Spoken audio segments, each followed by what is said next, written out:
Hao Ren was unlucky because it was raining heavily outside, and if he had not lost in rock paper scissors, obviously he wouldn't have to go out to buy something for the entire dorm. Suddenly, Hao noticed a flying human silhouette in the sky. Ren looked in surprise at the girl who was falling to the ground. In turn he tried to catch her.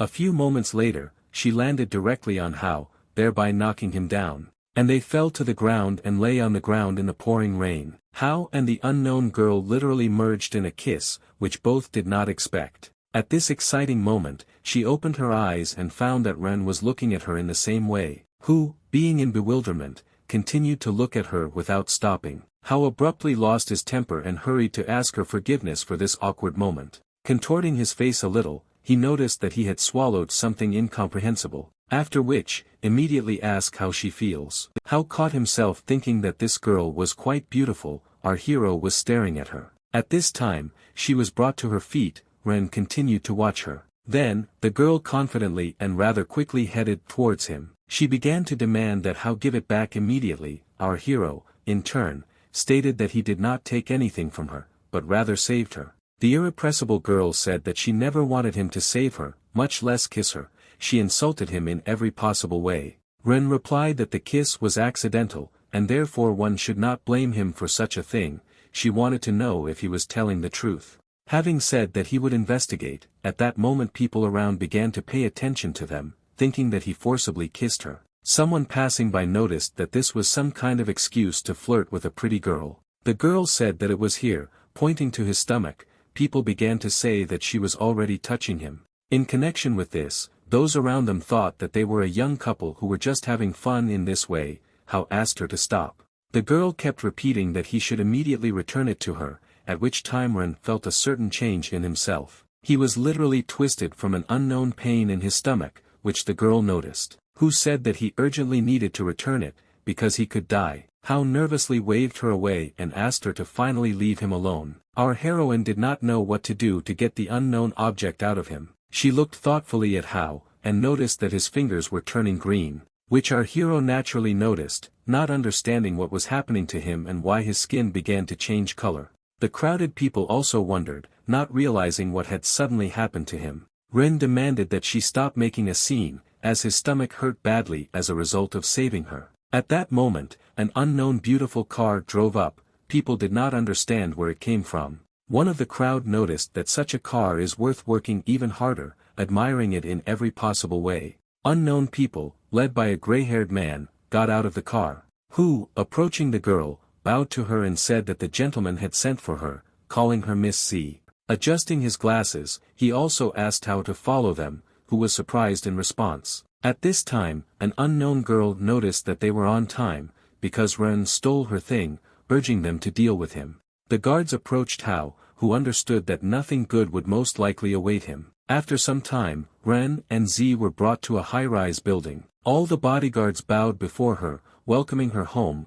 Z in turn told them to drop these formalities. Hao asked Z if her father was Zhao Guan, who was the director of the Minji group. She grinned and replied that she was his daughter. Our hero heard that Guan was on good terms with both the underworld and the government. He thought that he was finished. They continued to follow the gray-haired gentleman into the spacious elevator. Entering the building, Hao noticed that literally every square meter was guarded. Meanwhile, the gentleman pressed the elevator button, and they all went together to the 108th floor. Coming out of the elevator, Ren began to look around. Everywhere was still full of guards, among whom were many influential people of the criminal world. This is what Hao noticed. Looking at each of them, he understood that everything was much more serious than it might seem. They were expensively dressed, wearing rings and bracelets. Some looked arrogantly in his direction.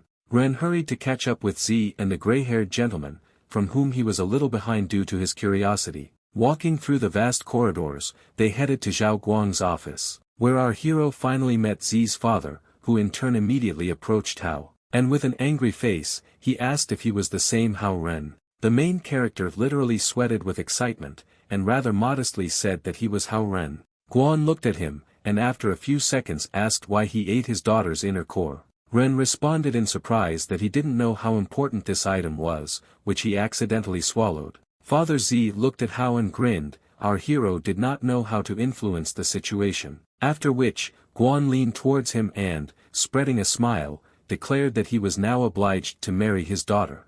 Z, who was standing aside, was literally taken aback by her father's ultimatum. In connection with this, she immediately reported her indignation, saying that Guan was simply mocking her. Rushing in her direction, her father hurried to calm her down, saying that she shouldn't get so excited. Then, he thoughtfully stepped aside, thus turning his back to Hao. And he asked if the skin around his wrists had turned green, and if his whole body hurt. Ren asked him how Father Z could know this and what to do about it. Guan replied that this happened because he swallowed the core of the Z dragon, adding that the dragon core serves as the source of the dragon tribe's power, which always helps them fly and rule this world, thereby providing power. Hao, in turn, could not believe what was happening. He thought that this was some new type of hologram. Father Z continued to say that if a person suddenly receives this core, over time, he will inevitably die, and it is impossible to counteract this. Hao was literally shocked by the information he heard, and did not say a word.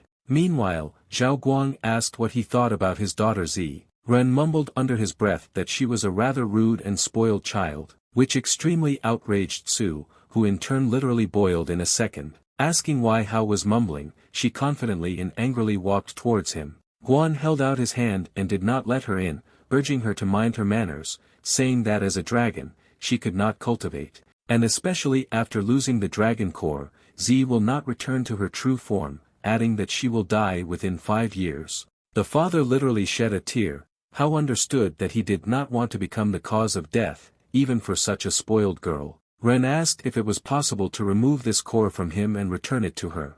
Guan sadly replied that his human aura had affected her, and if they moved the core back to Z, it might get even worse. Hao asked him again, is there really no other way out but to wait until Z dies? She couldn't understand why he was worried about a man he had recently met, assuming that he was still a good person. Zhao Guang replied that only their marriage would save her. Ren said that he was only 19 years old, and she was a high school student. Z's father replied that they were in no hurry, and therefore he could be engaged first, adding that Hao must constantly cultivate their art in order to strengthen it. And at the moment, Ren will not be able to transfer half of Z to her. Understanding what we were talking about, they literally looked at each other, dumbfounded. Zhao Guang asked Hao what he thought about all this. Our hero was not happy with this situation. Z also reciprocated. Father Z said that he had kept him long enough, and therefore would ask him to take him back. Assistant Guang asked Ren to follow him. He kindly thanked him. An unknown guy watched from the side what was happening,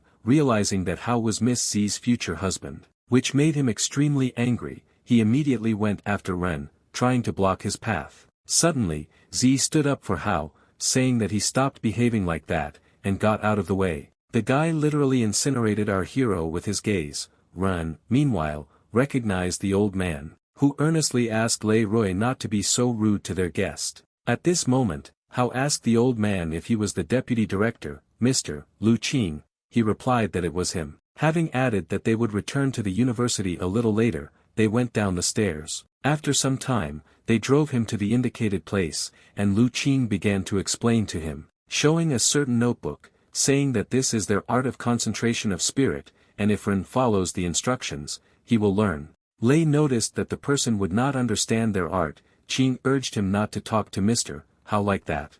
Ren couldn't understand why Deputy Director Lu seemed so respectful. Finally, Qing told Hao to cultivate diligently, and he, in turn, would check him periodically. Our hero began to familiarize himself with the contents of the notebook, and only managed to read that it was a scroll of concentration of spirit. At that moment, someone put a hand on his shoulder, thereby frightening Ren. These were his acquaintances who said that they had not seen him for 1 day, and he had already hit on a girl and became the son-in-law of the deputy director. Hao tried to deny it, but one of them said that this news had already spread throughout the university. Meanwhile, Xia Yujia walked past them, to whom all the guys paid attention, even those who were with the girls. Naturally, our hero and his friends also noticed the beautiful Xia. At this moment, one of his acquaintances noticed that Hao had always been a good guy, and now he was deceiving Yujia behind her back. Ren immediately told him to shut his mouth because someone might hear them. His friend noticed that he was too nervous.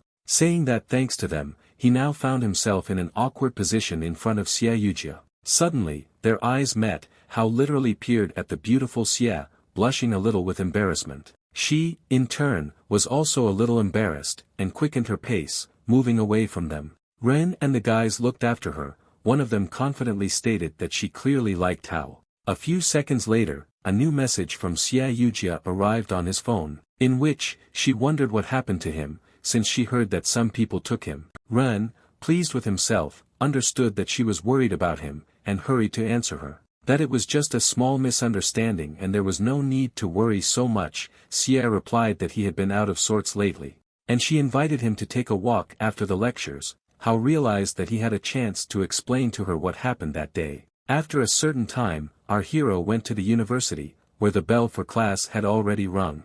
Ren calmly waited for the teacher. Unlike the other students who saw Miss Su Han, they began to actively preen themselves and shout out that she was the goddess Su, which, in turn, just managed to enter the audience, with a huge bag in her hands. Miss Han, clearly out of sorts, headed to her desk, where she adjusted her glasses and gave everyone an angry look. Some students continued to shout for Su to pay attention to them. She looked at them for some time, after which she confidently stated that she wrote down the names of those people who sent her love letters, and those who do it again will receive a bad grade in the exam. Then, she immediately announced the start of their lesson by writing the topic on the board. Hao's acquaintance said that they deserved it because they had no right to enter Miss Han's office. Another said that a bad mark on the final exam is a trifle, and the main thing is not to get rejected. Su called everyone to silence. Hao told a friend that she was too cold, and therefore it is not surprising that she still does not have a boyfriend.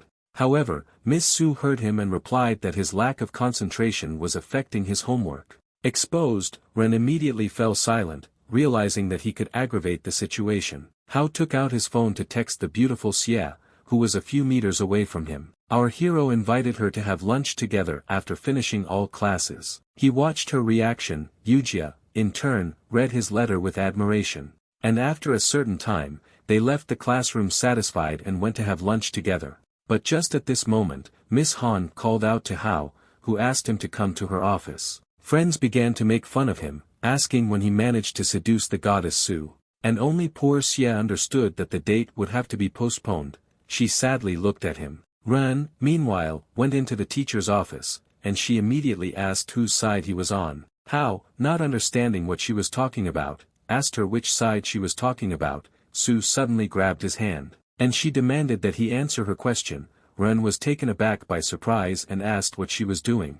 Miss Han, in turn, placed her palm on his stomach. Having finally realized that she was not mistaken, she hastened to twist his hand. Then she urged him not to pretend, and to tell the truth. Where did he get the aura of the dragon tribe of the Eastern Ocean? Hao replied that he accidentally swallowed the dragon core, and did nothing. Finally, Miss Su let go of our hero's hand and stepped aside, saying that he will definitely clarify this point with the dragon tribe of the Eastern Ocean, adding that he is free and can go. Ren began to wonder how Teacher Han could know about all this. Suddenly, he felt that Su grabbed his head with her hands and squeezed him a little. She told him not to tell anyone about the dragon tribe, otherwise she will have to eliminate him. Hao asked who she was and why she could afford to eliminate people. Han understood that he really didn't know anything, saying that in fact, she was an inspector, which completely confused our hero, because he had only just dealt with the dragon core. Meanwhile, the sun had long since set behind the horizon, and it was late evening.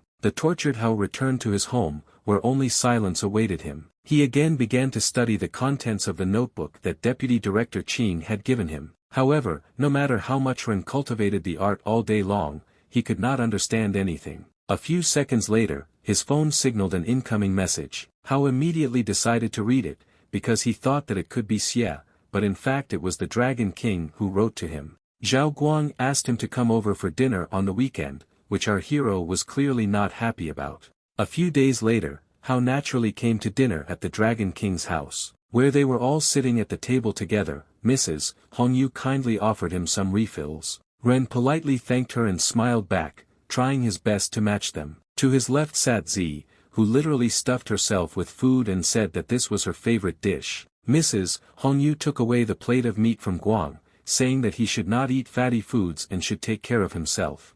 Hao asked Hongyu if she had heard anything about the inspector. Zhao Guang asked when he had already met with the inspector. Ren replied that this was their teacher from school, and her name was Su Han. Mrs. Hongyu said that they control some issues with the dragons, and he should stay away from them. Interested, Hao asked how powerful they were. Guan replied that there were 8 cultivation realms for the dragon tribe, and some inspectors had reached this level, adding that Su Han is so strong that she could defeat 2 Lu Qings at the same time. Hao could not even think that such a young and beautiful girl turned out to be stronger than the deputy director. Guan said that Su and the dragon tribe may have long-standing ties, and the inspectors can execute anyone they find guilty. But he assured Hao that he would not allow her to harm him.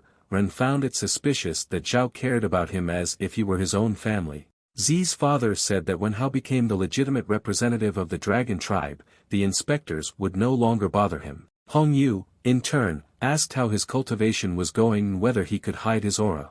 Ren replied that every time he cultivates, he feels like something is stuck and nothing comes out. Realizing that he can't do anything, he still tries. Hong Yu looked at him sadly, and then, trying to calm him down, she said that he should not be too hard on himself, and that he should leave everything as it is. Mrs. Hong Yu asked how to study with Z because she had some problems with English, but she flatly refused, saying that someone like him couldn't help her. Ren tried to restrain himself, but still said that she was a little brat, which made Z even more angry and immediately got up from the table, stating that he did not need the help of our hero, who also could not stand such behavior. And he nervously said that he himself did not want to help her with anything, especially with such an attitude. Zi's parents did not understand what had come over her and wanted to stop her, but she instantly ran to her room. Zhao Guang and Hong Yu asked Hao for forgiveness, realizing that she had caused trouble. Mrs. Hong Yu said that Z can be hot-tempered,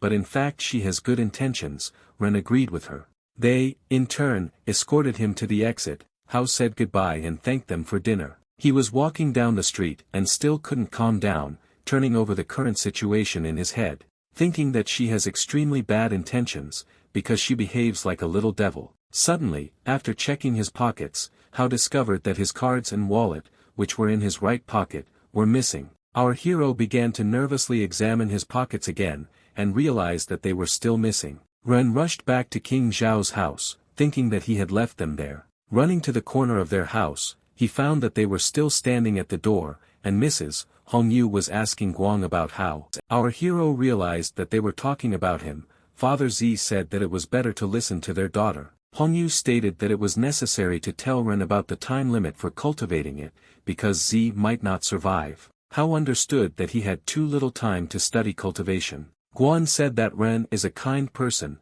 and will feel guilty if he finds out that Z is ready to risk her life for him. Mrs. Hong Yu replied that they could save their daughter and take the dragon core by force, but in that case Hao would die. Ren literally replayed the acquaintance and all the moments with Z, whom he considered so mean. Our hero had a hard time realizing that Zhao Yanzi had taken on such responsibility. Hao noticed that dragon scales began to appear on his hand. He understood perfectly well that this was due to the dragon core that was inside him. Besides, Ren was supposed to help her with her English lessons tomorrow. Su at that moment stood thoughtfully in splendid isolation on the balcony, and she looked at the lunar disk hovering in the night sky, where cold stars shone in the distance. Meanwhile, at Zhao's house, Guan sadly concluded that without the core, Z would not live to be 20 years old. Roy suggested cutting Hao to extract the core, which the old man agreed with, saying that Miss Z's life is much more important than the life of some person.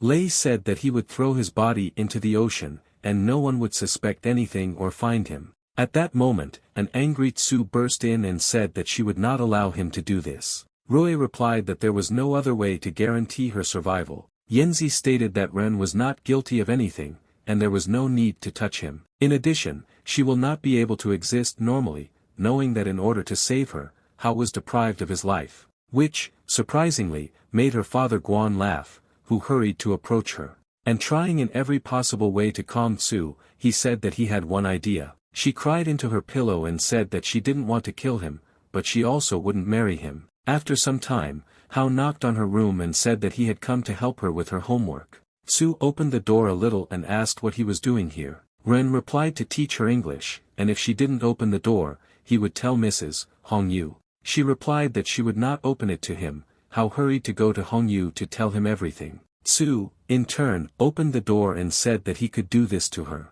However, when she tried to leave the room, she caught her foot on the threshold. Thus, having flown straight into our hero, Ren was able to keep her on her feet, saying that he is not an informer, and never has been, adding that he still would not have told Mrs. Hong Yu. Z went into her room and was already closing the door behind her, but Hao followed her and noticed that she had a large room. Z responded by hastening to close the door, thereby pushing him out of the room. But the door handle, along with the entire lock mechanism, broke off and fell to the floor. As a result, Z flew towards the bed, hitting her head on it. Hao, in turn, grinned and asked what was wrong with him going into his bride's room. Z painfully rose to her feet. Ren still stood in the doorway. After which, she headed to her desk, where there was a computer and a textbook next to it, which she picked up and suddenly threw it at Ren, saying that he should familiarize himself with it. Hao didn't have time to dodge, and the book hit him in the face, which he clearly didn't like. But our hero controlled himself and didn't show it, but a lump appeared on his forehead. Yanzi was scared for a moment, after which she asked Hao in surprise. Why didn't he dodge? Because he saw that she threw the textbook at him, adding that the blow seemed to make him stupid, and it was not her fault. Hao approached Z and smilingly said that it was his fault because he didn't dodge, and he gently put his hand on her head. She was surprised and at the same time annoyed by Ren's behavior. Z literally demanded that he immediately remove his hand and not touch it. Ren kindly agreed, then said that they needed to learn English, which made Z even more irritated, but she managed to remain silent this time. Hao and Z sat down at the table. He carefully read the assignment in the textbook. Then he showed her exactly where she should have changed the time and made the changes, which for Tsu was truly a complete nightmare, and she still didn't understand well. Despite this, several hours passed, after which Z could not stand it. She stated that she did not understand because it was too difficult for her. Yanzi literally collapsed on the table, saying that she had had enough. Hao noticed that she was still an incorrigible child. He decided to make concessions. Having said that they would now take a break and play, but then they would continue, Tsu thought that he was doing this on purpose. In order to tell her mother later, Hao, in turn, said that he would play with her, since they were now at the same time. Joyful Z agreed to his conditions and hurried to sit down at the computer. She immediately turned on her game and began to play with enthusiasm. Yanzi was clearly carried away. From a tired moment she turned into an active child. She was diligently clicking on the keyboard buttons, and was literally all in the game. Hao closely watched her attempts in the video game, but after a while, in the middle of the screen she saw a message indicating the end of the game. Ren called her stupid, which only angered the spoiled child. Tsu indignantly asked him to repeat what he said. Hao ignored her, sat down behind her and told her to watch how to play. She became embarrassed. Z looked at him. Ren explained to her how to play, and that it was necessary to organize defense behind and free up some space in front. Then, she specifically stated that his tactics would not work in order to annoy him. Hao stood up from the table, thereby giving her the opportunity to finish the game herself. A few seconds later, the joyful Z loudly shouted that she had won. Ren walked up and saw the inscription in the middle of the screen, meaning victory. He noticed that his technique did work. Yanzi stated that she did everything herself. Hao looked at her in a characteristic way, after which she still agreed, saying that sometimes he can be useful. At that moment, Mrs. Hong Yu knocked on their room with a plate of various goodies. She said that she brought them some fruit and they could take a break, as they were probably tired. But Mrs. Hong Yu saw the two of them. They were very close to each other. Hao and Z, in turn, realized how they looked in her eyes, and looked at her in surprise. Mrs. Hong Yu hurriedly left, urging them to enjoy their time together. They looked at each other silently for some time. Then, the silence became too awkward for both. Hao thought it would be better to change seats, which he later did, taking with him an English textbook. Z sat on a chair at the computer and glanced towards Ren, who looked out from under the book, realizing that the situation was indeed awkward. After some time, Z asked how his training was going. And is he working hard on this? She looked at him. He said sadly that he still hasn't reached the first level, and he always feels like something is missing. Z thought that now it was her turn to be his teacher. She said that he should have come to a genius like her for help. Joyful Ren asked if she could teach him everything. Yanzi stood up busily from her chair and looked at him arrogantly. Then she burst into a smile and said that she would definitely help him. Z hurried to explain to him that the concentration list consists of 3 stages. The first is interaction with heaven and earth, and you need to feel the energy of nature and cleanse the body at the same time. The second stage is to direct energy into the body to strengthen it. The third stage is the release of energy around the body,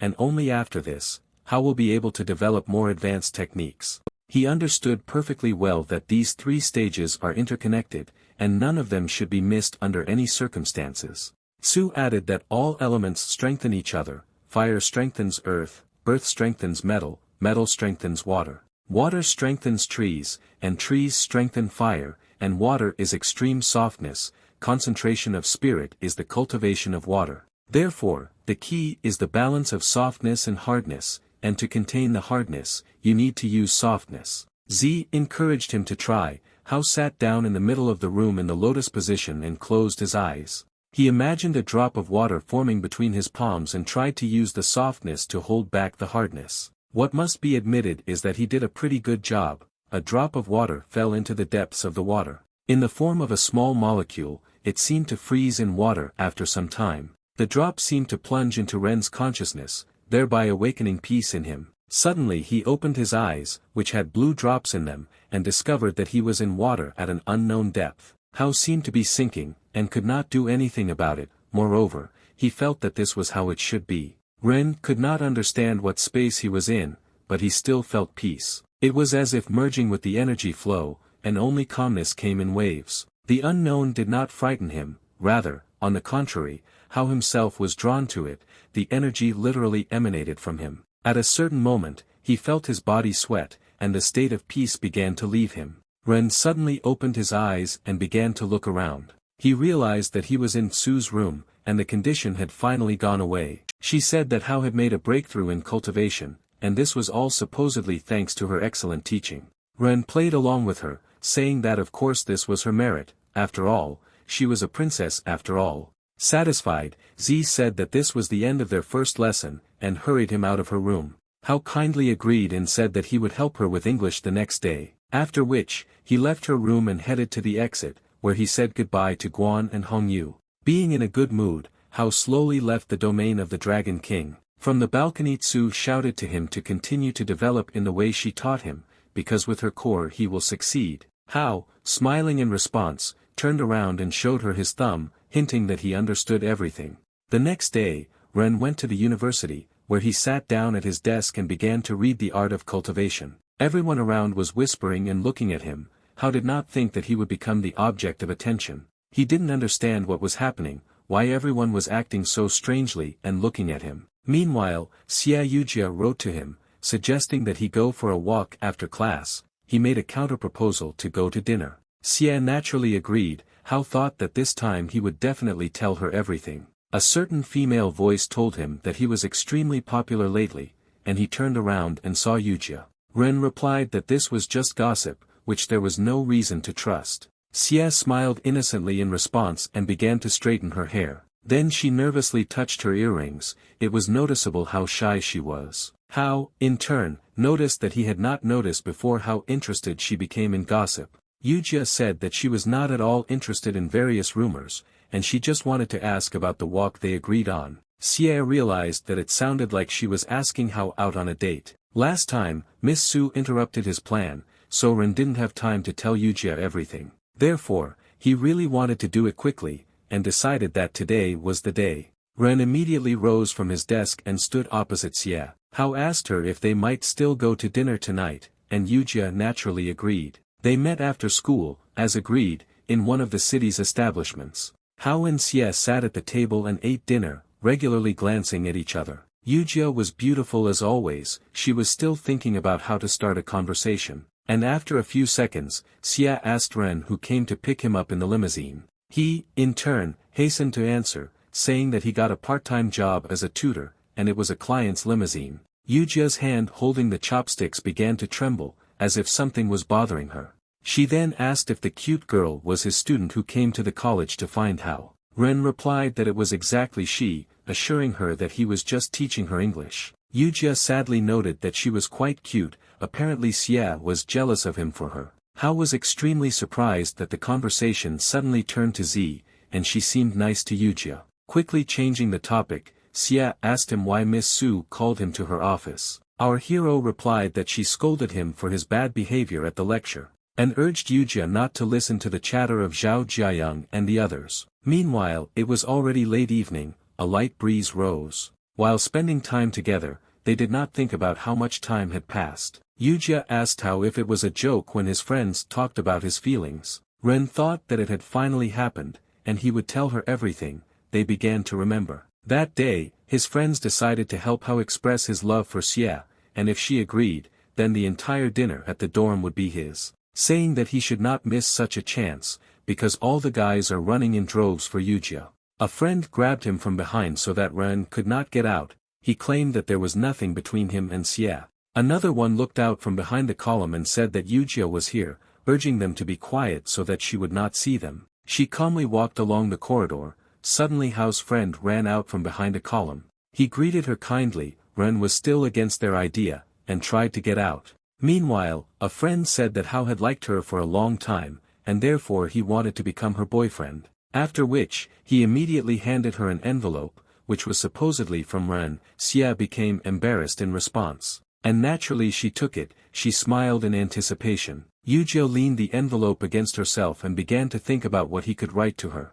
But at that moment, Hao jumped out and hurried to her to explain everything. Xie was taken aback by surprise and could not utter a word. She accidentally dropped the envelope from her hands, which fell to the ground. Shy Hao stood in front of her. His friends hastened to leave them alone. They looked at each other for a long time and worriedly, not knowing how to start a conversation. Remembering this awkward incident, Ren and Yujia continued to eat dinner. After a short pause, Hao said that his friends were joking then, without confessing their feelings to her.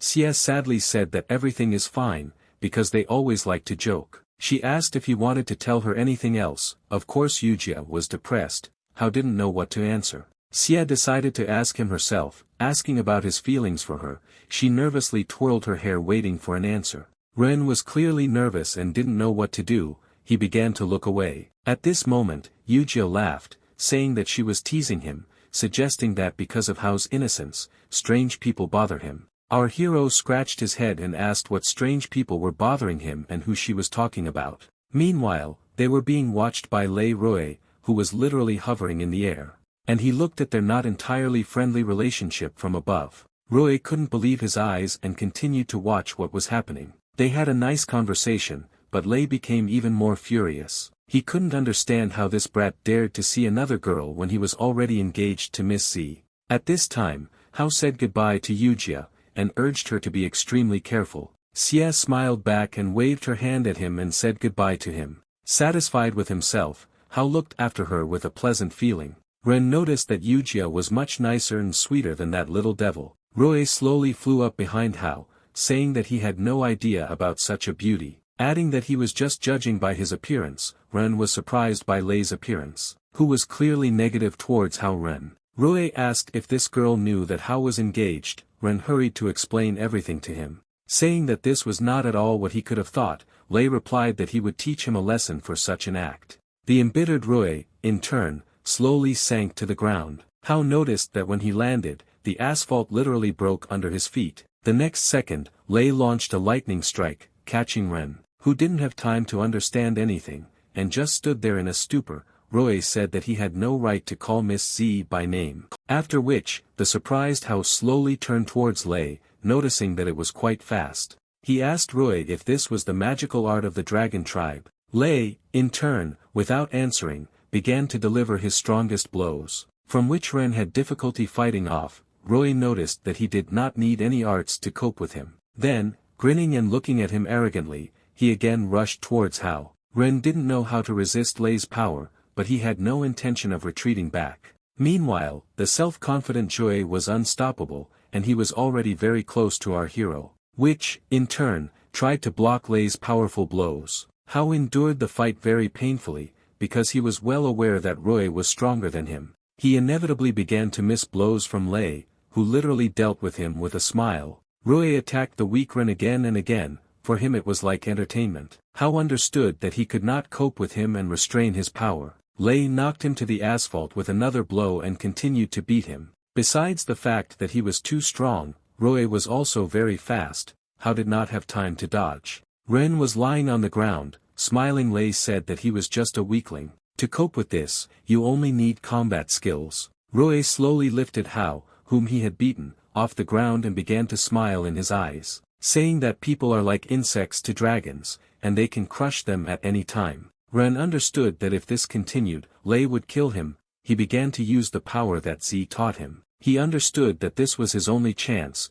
and it was clearly worth a try, since there was no other choice. Hao gathered his strength, using his abilities to resist him, after which, his hands sparkled with dragon magic, and he clenched his fist about to strike, which Lei Rui naturally noticed, but did not take it seriously. He said that his blows could only leave scratches, and urged him not to resist. However, he clearly underestimated the efforts of Hao, who in turn hastened to hit him. At this moment, the surprised Lei realized that he was still able to use his skills. The hand with which he was holding Hao weakened in an instant, and he slipped out. A second later, Ren struck, only catching him slightly, as Rui managed to dodge instantly, thus, finally releasing Hao from under his control. And taking a step back, Ren understood that Z's training was not in vain. Because he practically succeeded, Rui was at a loss. He held his cheek and asked how he managed to escape. Hao replied that he cultivated as Z taught him, suggesting that Lei was afraid because he might one day surpass him.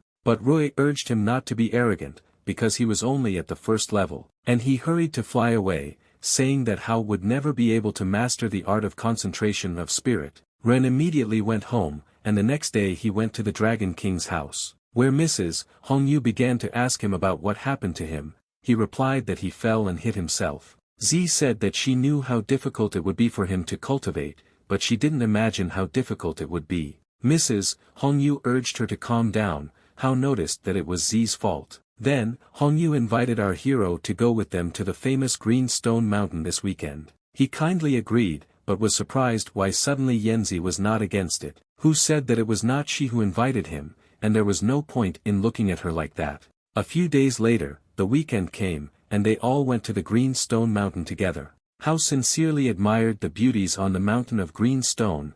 Z indignantly replied that he was a hillbilly. Ren said that she should have stayed at home since she didn't like being here. She seemed to be deliberately annoying him, calling him to shut up, while they entered a high-rise building, where Hao was watched by Lei Rui, who could not calm down and come to terms with Ren's existence. He peered around the corner, reasoning that soon his smile would disappear forever. They went inside the building, which had an unusually beautiful interior, which Ren tirelessly admired, carefully examining all the charms. The huge golden columns attracted us with their mighty size. A high ceiling, in the middle of which there was a luxurious large chandelier. And undoubtedly, the most beautiful fountain stood in the middle of the huge hall, under the chandelier. Hao was so carried away by the sights of the hotel that he lost sight of the entire Zhao family. He thought it would be better to wait in his room until one of them showed up. While he was going up in the elevator to his floor, Ren was talking about who he would be sharing the room with. Realizing that it would most likely be Yanzi,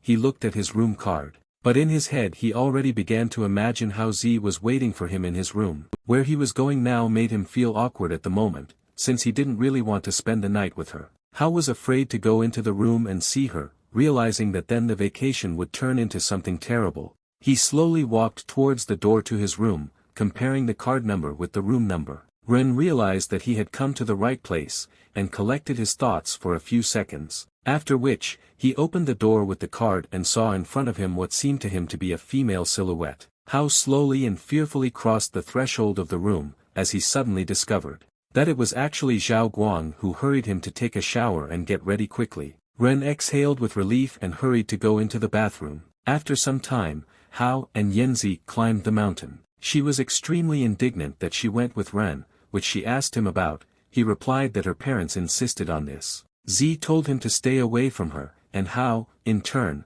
promised Mrs. Hongyu that he would take care of her. At that moment, a small snake was hanging from a tree branch, which scared Z. She screamed like crazy and backed away sharply, thereby clinging to a stone.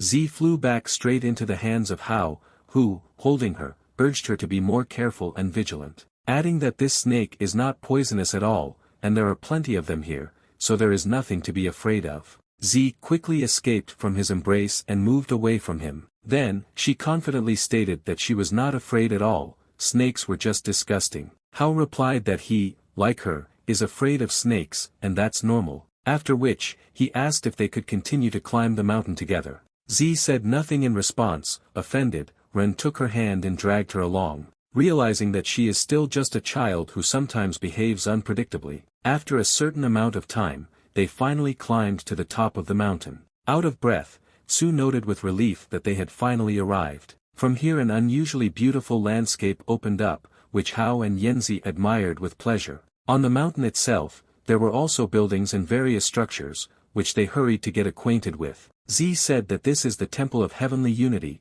where Taoist Master Zhang cultivated a stone table and amazing thousand-year-old trees, which she invited Hao to look at. Z pulled him by the hand. Ren was surprised because she suddenly became so active and changed her mood. Hao assumed that this was some kind of trap that Z had planned. Approaching the monolithic stone, Hao began to read what was written there. Being in the original Tao, one can master the presence. Yanzi noted that Master Zhang wrote this. If desire hides the true self, then it will manifest itself even more. If you weaken yourself, then it will strengthen even more. Z noticed that this was a way to control water. Hao remembered the stage with water in the art of cultivation. She asked him to try the art of concentration of spirit now. Ren agreed. Hao closed his eyes and began cultivating. Behind him walked a man who was staring at his phone and not looking where he was going. As a result, he collided with the unsuspecting Hao. He dropped his phone from his hands, which fell to the ground and subsequently broke. Then, he demanded that Ren pay him for the broken phone, saying that he was not looking where he was going. Ren stood opposite the thug and asked what exactly he wanted from him. He replied that initially Hao should pay for his broken phone, and then kneel in front of him and apologize. Su decided to intervene in the conversation, saying that he did not dare to demand this. But moving back, she twisted her leg on a stone sticking out of the ground. And she sat down, clutching her leg in pain. For a moment Hao and the thug were distracted by her. However, afterward, the man told her not to create problems for herself, and simply not to interfere, which obviously did not please Ren, who hastened to protect her in turn. Having said that he should stay away from Su, he knocked his hand away, which made the thug angry, noticing that Hao had decided to play hero in vain. But Ren was extremely confident and stood in front of him with a menacing look. At this time, Yanzi tried to stop Hao, saying that he was a cultivator, which was approximately at the second level, and he could not compare with him. She tried to pull Jinya by the jacket, but he unhooked her hand and quite confidently declared that he could handle it himself, saying that she had nothing to worry about and everything would be fine, which Z clearly doubted. She looked sadly at Hao, showing with all her appearance that this was a bad idea. Lei Rui watched everything that was happening with a smile on his face, sitting on the roof of one of the buildings. Realizing that Hao would not be able to defeat a second-level cultivator, even if luck was on his side. The thug, meanwhile, called Zhui and asked what exactly he needed to do. Lei replied that he was obliged to crush this guy, and under no circumstances touch the girl. Naturally, Rui promised him a reward for solving the problem, called Hao Ren. The thug said that he understood everything and hung up, telling Hao that he allowed him to play hero. Ren replied that this was not necessary,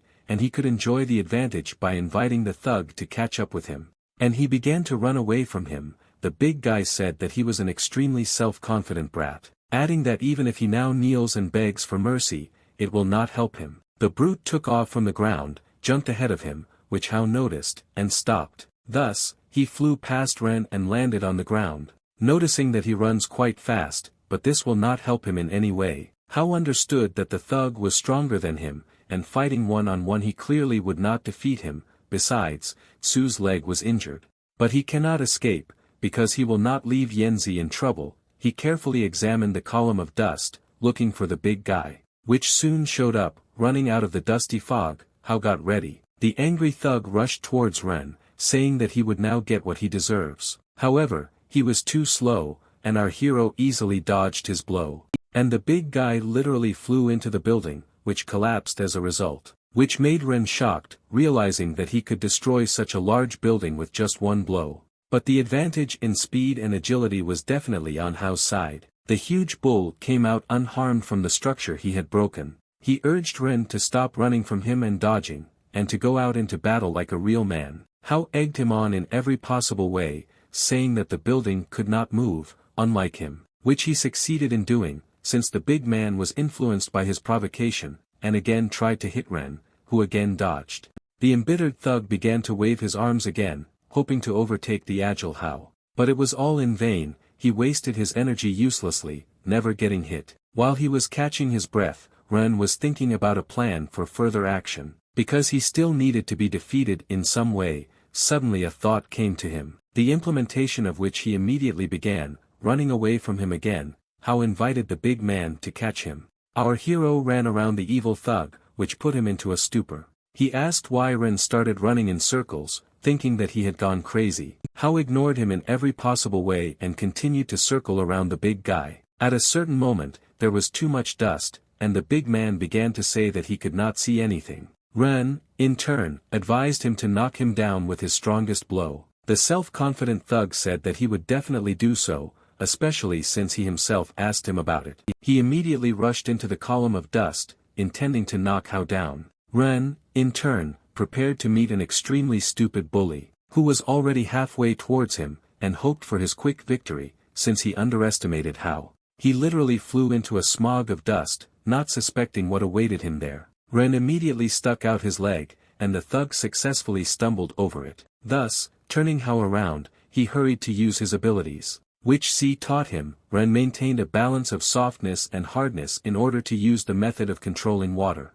After which, sparkling with energy, he struck the big man in the back, who clearly did not expect such a turn of events. He had an extremely frightened expression on his face. After all he saw in front of him was a concrete wall into which he flew into by inertia. Having literally stuck his head into it, he could no longer continue to fight with Hao. Lei Rui was disappointed to realize that his plan had failed miserably. Joyful Ren ran up to Z, saying that he was still able to defeat the big guy. She noticed that this was thanks to her method. Lei was sure that Hao would not be able to control the scroll of spirit concentration. Ren took the dissatisfied Yanzi in his arms. She stated that she could walk on her own, but Hao insisted on his own, saying that she had sprained her ankle and it would be better if he carried her.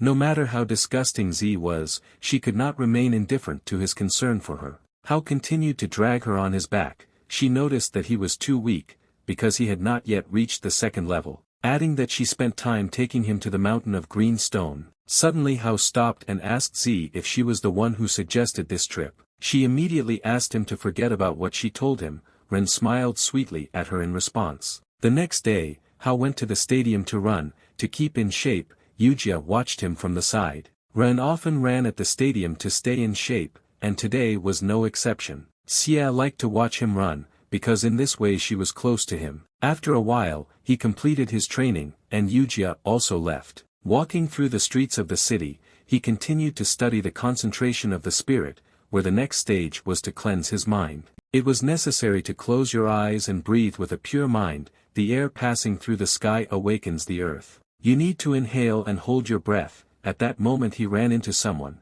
because he was too keen on reading. The unknown guy asked if his name was Hao Ren. He answered positively, asking how he could be useful to him. A tall guy in a basketball uniform asked him if it was true that Miss Su called him to her office. Hao replied that this happened because he did not listen to her in class, but he himself understood that he had met another fan of Miss Su. The basketball player noted that he was lucky, since he was the first student who was in her office, and he even envies him. Ren smiled at him and said that he was in too much of a hurry, because they were already waiting for him. But the guy still didn't let up, saying that you can't talk to high school students like that. Adding that this was extremely rude of him, he looked arrogantly at Hao, who did not understand what was going on. At this moment, Yujia ran up shouting his name, Huang Shujia. Out of breath, she demanded an explanation from him, asking what the problem was. And why is he pestering Hao? Huang and Ren were surprised by her appearance. Shujia asked who she was and what kind of relationship she had with him. Yujia immediately replied that she was Hao's classmate. At this time, Ren suddenly grabbed her hand and took her behind her back, saying that he is fine and there is no need to worry about him. Huang exclaimed enthusiastically, saying that it was her, as if she knew Xie. Ren and Yujia did not understand what was happening and what his reaction meant. Shujia said that he saw her often at the stadium, and she watches Hao run, thus, putting her in a rather awkward position in front of Ren. Juan was outraged by the fact that such a beautiful girl was running after him, and Miss Su also called him into the office. After which, he came closer to Yujia and leaned over to ask her, why is she so obsessed with this Hao, and what is it about him that someone else doesn't have? This behavior was not to the liking of Ren, who urged him to behave decently with the girl. Then he struck a blow from which Yujia dodged. Hao demanded that he apologize to her.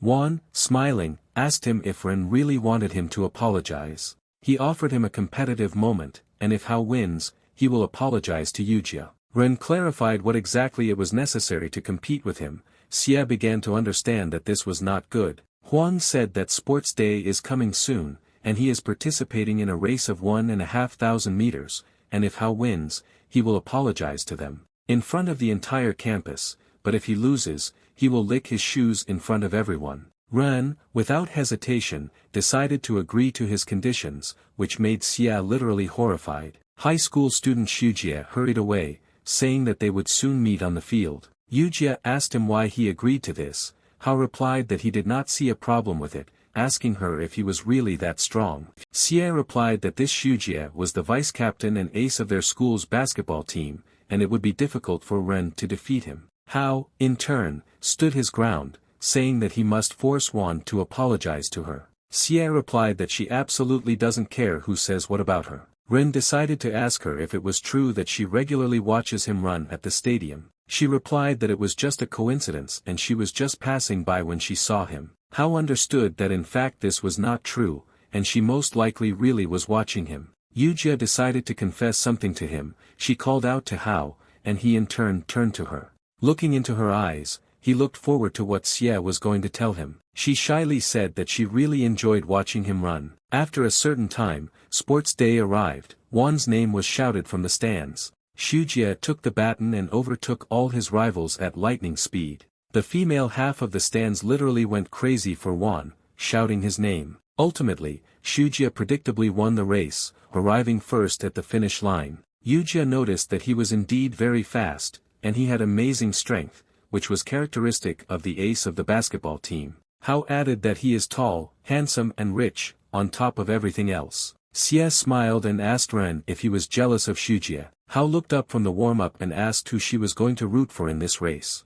Yujia confidently replied that of course she would root for him. She herself understood that Wan was a rather handsome and successful guy. Hao thought that she was just another fan of this basketball genius, which he told her. Naturally, Xie pretended that this was not so. She handed him a bottle of water, noticing that he was not thinking about that. After which, she hurried him to go and warm up well before the important race. He was extremely pleased that Yujia showed concern for him. He was about to go out on the treadmill to warm up, but at that moment a female voice called out to him. Turning around, Hao saw that it was Z who was running to meet him, whom he had never expected to see here. Ren immediately asked her what she was doing here. She happily replied that she had come to watch his race, and patted him on the head in a friendly manner, which was not very pleasant for Xie, who, in turn, accelerated her pace and headed towards them. Then they got to know each other, and Yujia noticed that she was a pretty girl. Yanzi said that Xie was more beautiful than her, suggesting that she was Hao's girlfriend,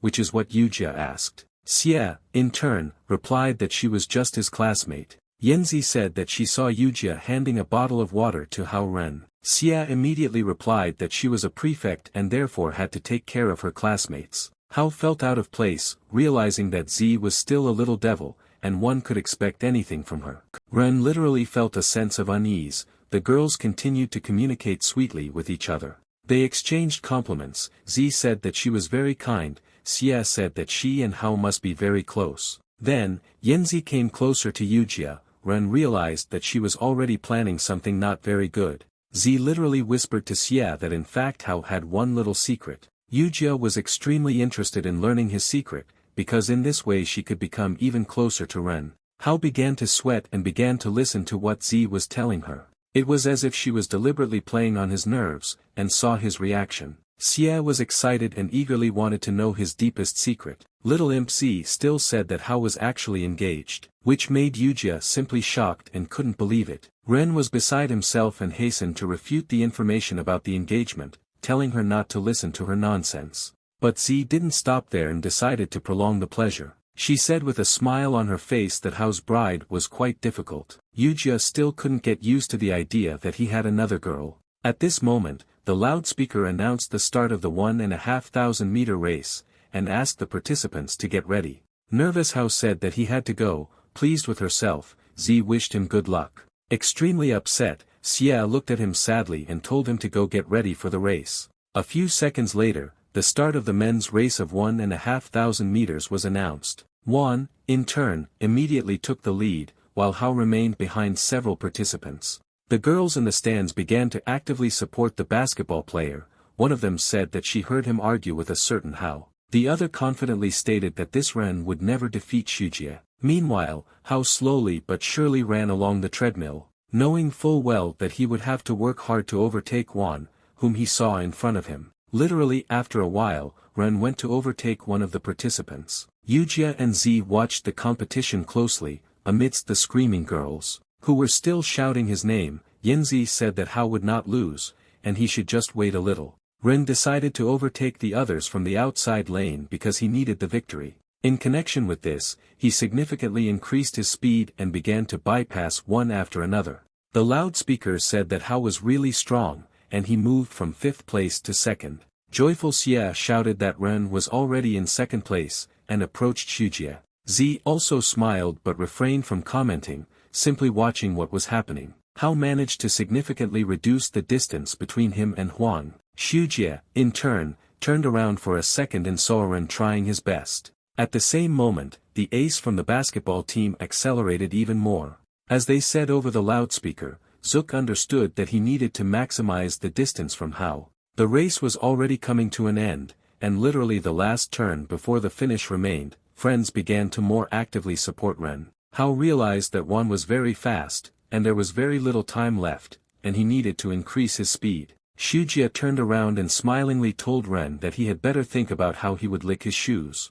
Z began to shout from the podium, realizing that now was a crucial moment. Yujia urged her to be careful. Since she was leaning over the railing and could have fallen, Hao thought it was easier said than done. He was absolutely confident that he would win the race, which his ability helped him with. Ren began to feel the moisture in the air and turn it into strength. He closed his eyes, repeating the form and the formless, thereby creating an invisible image. As a result, he used a method to control water, and therefore control qi. His body instantly became much lighter, because each method has something in common. Hao's eyes glowed with blue magic, and he began to move much faster than before. Yanzi noticed that he was using spiritual energy, and was making an instant breakthrough. Ren quickly approached the basketball genius. He was as if lighter than the wind, which Shujie, in turn, noticed and was perplexed. Wan didn't understand how Hao managed to catch up with him, because there were about 100 meters left to the finish line. He was determined to win, thinking that Ren would still not be able to overtake him. Hao realized that he still lacked speed, and it was necessary to become even lighter, because he needed victory at any cost, and he could not lose in front of Yujia. Literally a moment later, Ren was already level with the basketball player Shujie. He, in turn, was shocked by Hao's speed, and tried his best to overtake him. However, Ren was several centimeters ahead of Huang, and reached the finish line first. And finally he crossed the finish line with a sense of accomplishment. Hao rejoiced like a child at his victory and breathed a sigh of relief. Shujie, on the contrary, was extremely depressed by the loss. He said that this could not happen, and that it was impossible. The stands were filled with tears from the girls, and Yujia and Z hugged and rejoiced at Hao's victory. Yanzi hurried Xia to immediately go and congratulate the winner Ren. Yujia suddenly stopped her. Z did not understand what was wrong and looked at her in surprise. Xia anxiously asked if it was true that Hao was engaged to someone, or if she was lying, because he was still a student. Z realized that she was not indifferent to this topic, saying that she had no need to worry about it so much. Asking what Xia will do if this turns out to be true, Yujia lowered her sad eyes and said that in that case she would congratulate him. In response, Tsu laughed out loud and hurried to calm the distressed girl. Breaking into a smile, she advised her not to take everything so seriously. After which, she hurried her to go to Hao, pushing her in the back and going down the stairs. In fact, Z was not very pleased to hear this, and she even became jealous. Approaching Ren, Xia said that he did a good job today. Yanzi added that it was not bad. Hao caught his breath properly and looked at them, then he remembered Houn. And he asked the girls to wait for him while he went to pick up the basketball player. A few seconds later, he slowly approached the tired Shujia, who was literally on his knees. Hao said that he was obliged to fulfill part of their agreement, and immediately apologized to Yujia. She pulled Ren's t-shirt, trying to stop him. The basketball ace stood up and rather reluctantly apologized to Xie, after which, he immediately ran away in an unknown direction. He felt a feeling of hatred towards Hao, thinking that this is not the end yet, and he will definitely take revenge on him if necessary. Satisfied, Ren turned to Yujia and said that he had kept his promise. Xie blushed and thanked Hao, smiling sweetly back at him, which obviously didn't please little Tsu, who made a characteristic dissatisfied sound. Our hero drew attention to her. She said that he finally remembered about her. Hao replied that he always remembers about her. And he hastened to express his gratitude to her. Tsu, taking the pose of an offended girl, replied that without her, nothing would have worked out for him. Xie said that they were having a holiday party soon and invited Z. In response, she mumbled indistinctly that since she was invited, she would come. As always, everything that was happening was observed by Lei Rui, who understood that no matter how pleased he was to admit it, he really underestimated Hao. After all, he had already reached the second level, and after a while evening came. In one of the city's bars, they all gathered together to celebrate Hao's victory in the race. In connection with which his friend immediately raised a toast. They had a nice conversation and had fun. One of the friends said that he knew how fast Ren could run, but did not think that he could beat Wan. Another noticed that it was all because of the power of love, and asked Hao why he was surrounded by such beautiful girls. Embarrassed, Yujia and Yanzi pretended not to hear anything. Ren rather modestly replied that he was just very lucky. At that moment, a gang of unknown hooligans burst into the bar. One of them came closer to Hao and asked if they were the same Ren. He frowned and replied that it didn't matter and it was none of their business. The bully said that winning the race made him overconfident. Su said, interceding, that this was not their house to break into without an invitation. Xie realized that these were members of the basketball team. Hao said that their ace had just lost to him in a race, hinting that they were no match for him. The bully replied that he was unlucky this time. After some time, they all went to the basketball court together. One of the basketball players said that it was necessary to score 1 point so that later no one would say that he was mocking him. A huge basketball player came out to Hao with a ball in his hand, urging him to play with him. Ren indicated that if he wins, they will no longer bother him and his friends in the future. The thug handed him a basketball. Hao's friend noticed that he absolutely did not know how to play basketball. Meanwhile, Yujia realizes that Ren could really lose this time. She took out her phone and wrote a message to someone asking them to come immediately. The big guy stood opposite Hao, and prepared to hold the defense near the ring. Suddenly they were announced the start of the competition. Ren instantly rushed towards the ring, where, naturally, a big guy was already waiting for him, who immediately realized that he was not bad for a beginner. Hao, in turn, tried to get around him to throw the ball into the basket. However, this was not an easy task, as he realized when he encountered the thug. He did not give Ren the opportunity to get around him and break through to the ring. Hao realized that ordinary dribbling would not help here, and it was necessary to come up with something. After all, he was like a mountain that could not simply be taken and walked around. At this moment, Hao quite convincingly showed that he was going to throw the ball into the basket. The bully thought he was relying on luck after he realized that he had no chance. And he was already preparing to put up a barrier, but our cunning hero rushed to get around him. But even here a trick awaited him from the thug, who did not allow him to throw the ball into the hoop. He said that you shouldn't underestimate him, and hurried to knock the ball out of his hands. We must pay tribute to the oversized big man, who was still able to knock the ball out. Hao, in turn, used his super ability, realizing that he could not stop him. Meanwhile, the ball bounced off the ring and flew to the side. The big guy thought he had blocked it. Then he reached for the ball, but suddenly Hao jumped high. Thus, having regained control of the ball, the thug was at a loss. Ren tried to throw the ball into the basket with his non-working left hand. What he finally managed to do, everyone was shocked. One of them said that he jumped back and scored with his weak hand, adding that ordinary people cannot do this. At that moment, a basketball flew into him at great speed, which hit him right in his stupid head and ricocheted to the side, after which he collapsed on the floor. The trainer suddenly appeared and said that he was again causing problems for people. What Ren clearly did not expect, the coach, in turn, drew attention to him. A joyful Yujia ran up to Hao and said that she didn't know how good he was at basketball, adding that he jumped so high, like a god. Which couldn't help but infuriate Z. She said that they could have fun and it was time for her to go home. Ren said that he would see her off since it was already late. Hao asked why she was angry, because he did not disgrace her but, on the contrary, Z replied that in that case Xia would be left alone.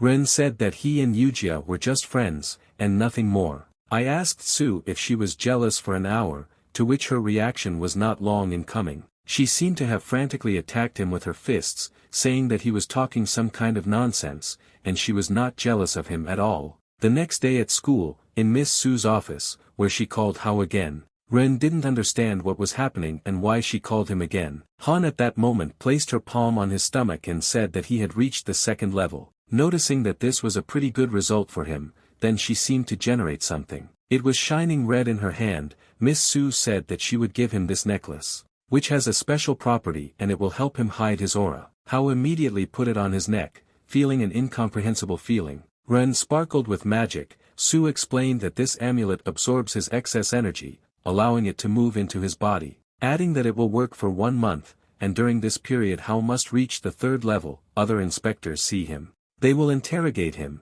and at the 3rd level, his 108 acupuncture points will be opened when he makes a breakthrough, and people with a weak will can die, or get severe pain. Miss Su recommended cultivating it until Hao felt it. What Ren immediately began to do, he seemed to perk up. His energy essence manifested itself in full. Hao closed his eyes, and he began cultivating, while absorbing a large amount of energy. Miss Su noticed that he was doing quite well, and he understood what to do. Suddenly he was interrupted by a phone call. Hao saw that his neighbor Mr. Zhang was calling him. He informed Miss Han about this, and immediately picked up the phone. A neighbor told Hao that his grandmother had fallen and lost consciousness and he needed to come home immediately. Ren was shocked by this news. He began to remember his beloved grandmother. How, as a child, children laughed and mocked him, and he could only sob in response. They shamelessly told him that no one needed him in this world, and Hao proved to them that the parents would arrive soon. They responded by saying that no parents leave their children for several years. Then the angry grandmother came running and scattered the heartless children. Ren, in turn, constantly cried about this, and his grandmother tried in every possible way to calm him down. She said that she would always be by his side and would not leave him in trouble, no matter what happened. Grandma always tried to cheer up her grandson by cooking something delicious. Once again, she cooked his favorite fried chicken for dinner. But Hao was capricious and said that he wanted to return mom and dad, not the chicken. At the same time, he hit the table, as a result of which the food scattered and the plate broke. In response, the grandmother did not scold him, because she understood what he was experiencing, and children should grow up in a full-fledged family. He sat, tearful, and watched as she silently collected the pieces of the broken plate, along with the food.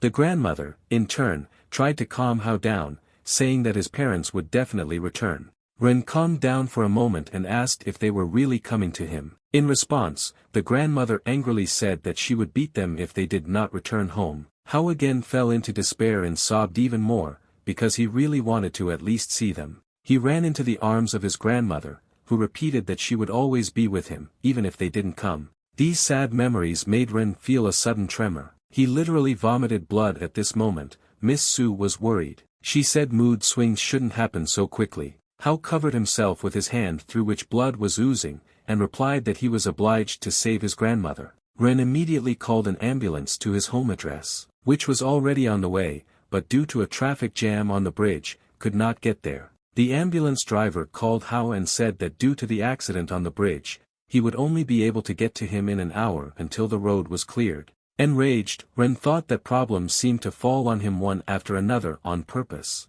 He began to hastily think about how to help his grandmother in the shortest possible time. Hao decided not to hesitate and call Mrs. Hongyu, because he had no one else to turn to. But as luck would have it, her number didn't answer, being out of reach. Then he wrote her a message asking her to help him get to the hospital with his grandmother, explaining the whole situation. After which he rushed to run home to his grandmother, but Mrs. Hongyu answered his message. She wrote that she would pick up his grandmother herself, and asked him to go to the Eastern City Hospital. After some time, How reached the required hospital. Literally flying into the door, he demanded to know where the elderly woman who had just arrived was. What scared the whole department, the doctor told him which ward his grandmother was in. How immediately headed there, nervously opening the doors and calling out to his grandmother. But she was lying on the bed unconscious. Ren slowly approached her. Seeing her in such a deplorable state, he shed a man's tear. Trying in every possible way to drive away bad thoughts from himself, How did not take his eyes off her. On the next bed lay Z, who asked him not to worry so much, and that there was no point in waking her up, because she needed peace now. Half an hour before Grandma Hao was taken to the hospital, Lei and Yanzi hurriedly drove her to the hospital in their car.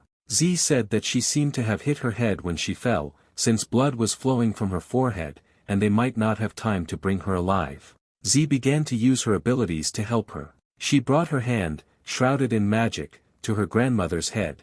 Lei said that she couldn't use her powers without the dragon core. Su replied that she must help her right now, because now every second is worth its weight in gold. Suddenly, the wound on Grandma's forehead began to slowly heal. Yanzi sighed with relief and said that she was healing. But after a few seconds, Z began to sweat, and her vision began to darken. She ended up losing consciousness, and Roy was shocked by what happened and rushed to the hospital. Lei was in the ward next to her, and sadly said that Miss Z saved Grandma Hao's life. Adding that she was too weak without the dragon core, Z asked him to shut up. But Roy continued to say that Miss Z even lost consciousness while healing her grandmother. Yanzi said that her mother was in the kitchen and did not see his message, and in fact she read it. Hao realized that Z really helped his grandmother, and did not know how to thank her. Ren didn't seem to be able to compare two different people, one was a little imp, the other turned out to be a savior. Grandma woke up, Hao took her hand and said that thanks to Z, she survived and felt better. She stood up and turned towards Yanzi, thanking her, saying that she is very sweet and kind, adding that Z will be a wonderful wife. Ran laughed and said that she was not kind, but a little devil. As a result, I ran into a disapproving glance from my grandmother. Hao realized that he was clearly not a priority in this situation, and it was better to remain silent. After some time, Hao went in search of little Yanzi. He wandered thoughtfully around the schoolyard, where all the students were having fun carefree. Sad to realize that in some ways he has aged a little. Ren walked along the corridor looking around, but Z was nowhere to be found. As he passed by the students, he heard two guys discussing her. Hao listened. One of them said that she was quite impatient, while the other noted that he didn't care about her temperament. And he dreamed that she would become his girlfriend. Ren understood how popular Z was. He went to the classroom door and knocked, saying that he needed to pick up Yanzi. The teacher opened the door and said that she had not seen him before, asking who he was to her. Hao replied that he was her brother, and her parents asked to pick her up. The teacher said that she should be on the tennis court and asked her to give something to Z, having said that Zhao Yanzi spends too much time with one boy, in connection with which she has a certain problem in the form of puppy love. Hao immediately went to the tennis court to look for Z, remembering the teacher's words about love letters addressed to Z, and that she was seeing a high school student. Ren understood that she might not be happy with his presence, since it would interrupt her time with the guy, but he wanted to thank her for saving his grandmother. Approaching the court, he heard someone calling her name. Taking a closer look, Hao saw Yanzi playing tennis with the guys, to whom they so diligently wrote out compliments, but she did not pay attention to them. After finishing the game, Z stopped to drink water. Zhen was wondering who this lucky guy was, with whom she spends so much time. He even became a little jealous. At that moment, young guys approached her. One of them noticed that she was playing quite well, and he offered her a few more rounds, but Yanzi arrogantly replied that she was too busy. The girl standing next to Hao said that all the high school students were pestering Z, despite the fact that she had a boyfriend. Ren saw how the guys began to persuade her to play with them one more time, saying that playing tennis cannot harm her in any way, urging her not to be so serious, which our hero did not like very much, as a result of which Hao came closer and grabbed one by the hand. Saying that he just had time to play tennis with them, Z asked what he was doing here. Ren asked Yanzi to give him literally 10 minutes, after which he would take her home. The guys agreed to play a few rounds with him. Hao took a position and called on them to get ready. Then he threw a tennis ball into the air. They thought they were ready to serve it. Our hero, in turn, dealt the strongest possible blow, realizing that they would not be able to react to it. The ball bounced off their zone and literally stuck into the wall, as a result of which cracks appeared along it.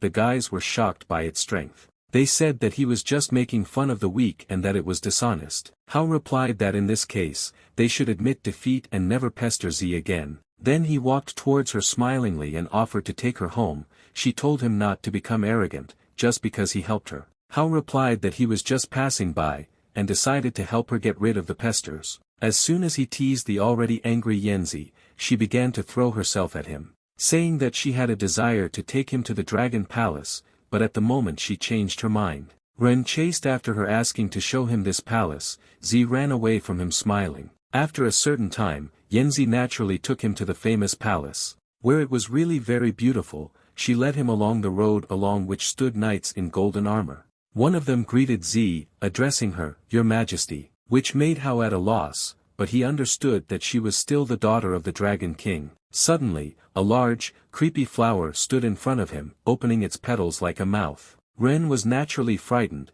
Then a huge beast appeared in front of them, looking like a lion with deer antlers and a dragon's tail. He bowed to Yanzi, and she in turn stroked him. A moment later, Hao was blinded by a spotlight that was shining from the direction of the palace. The old man came out and, falling to his knees, greeted Her Highness in the person of Tsu. Hao didn't particularly like everyone's attitude towards this little devil. Z asked the elder to give him a tour of the palace, as she needed to get some sleep. He naturally agreed to show all the charms of Hao, and asked to follow him. After a short period of time, they found themselves in front of the gates of one of the palaces. Ren asked what kind of building it was. The old man replied that they were in an ice palace, which was a prison for lawbreakers. Entering the palace, Hao drew attention to the huge ice blocks, inside of which there were frozen people. The old man noticed that no one would be able to get out of the palace. Ren approached one of them and touched the icy surface with his hand. Just a few seconds later, cracks appeared along the ice. As a result, the ice capsule shattered into fragments.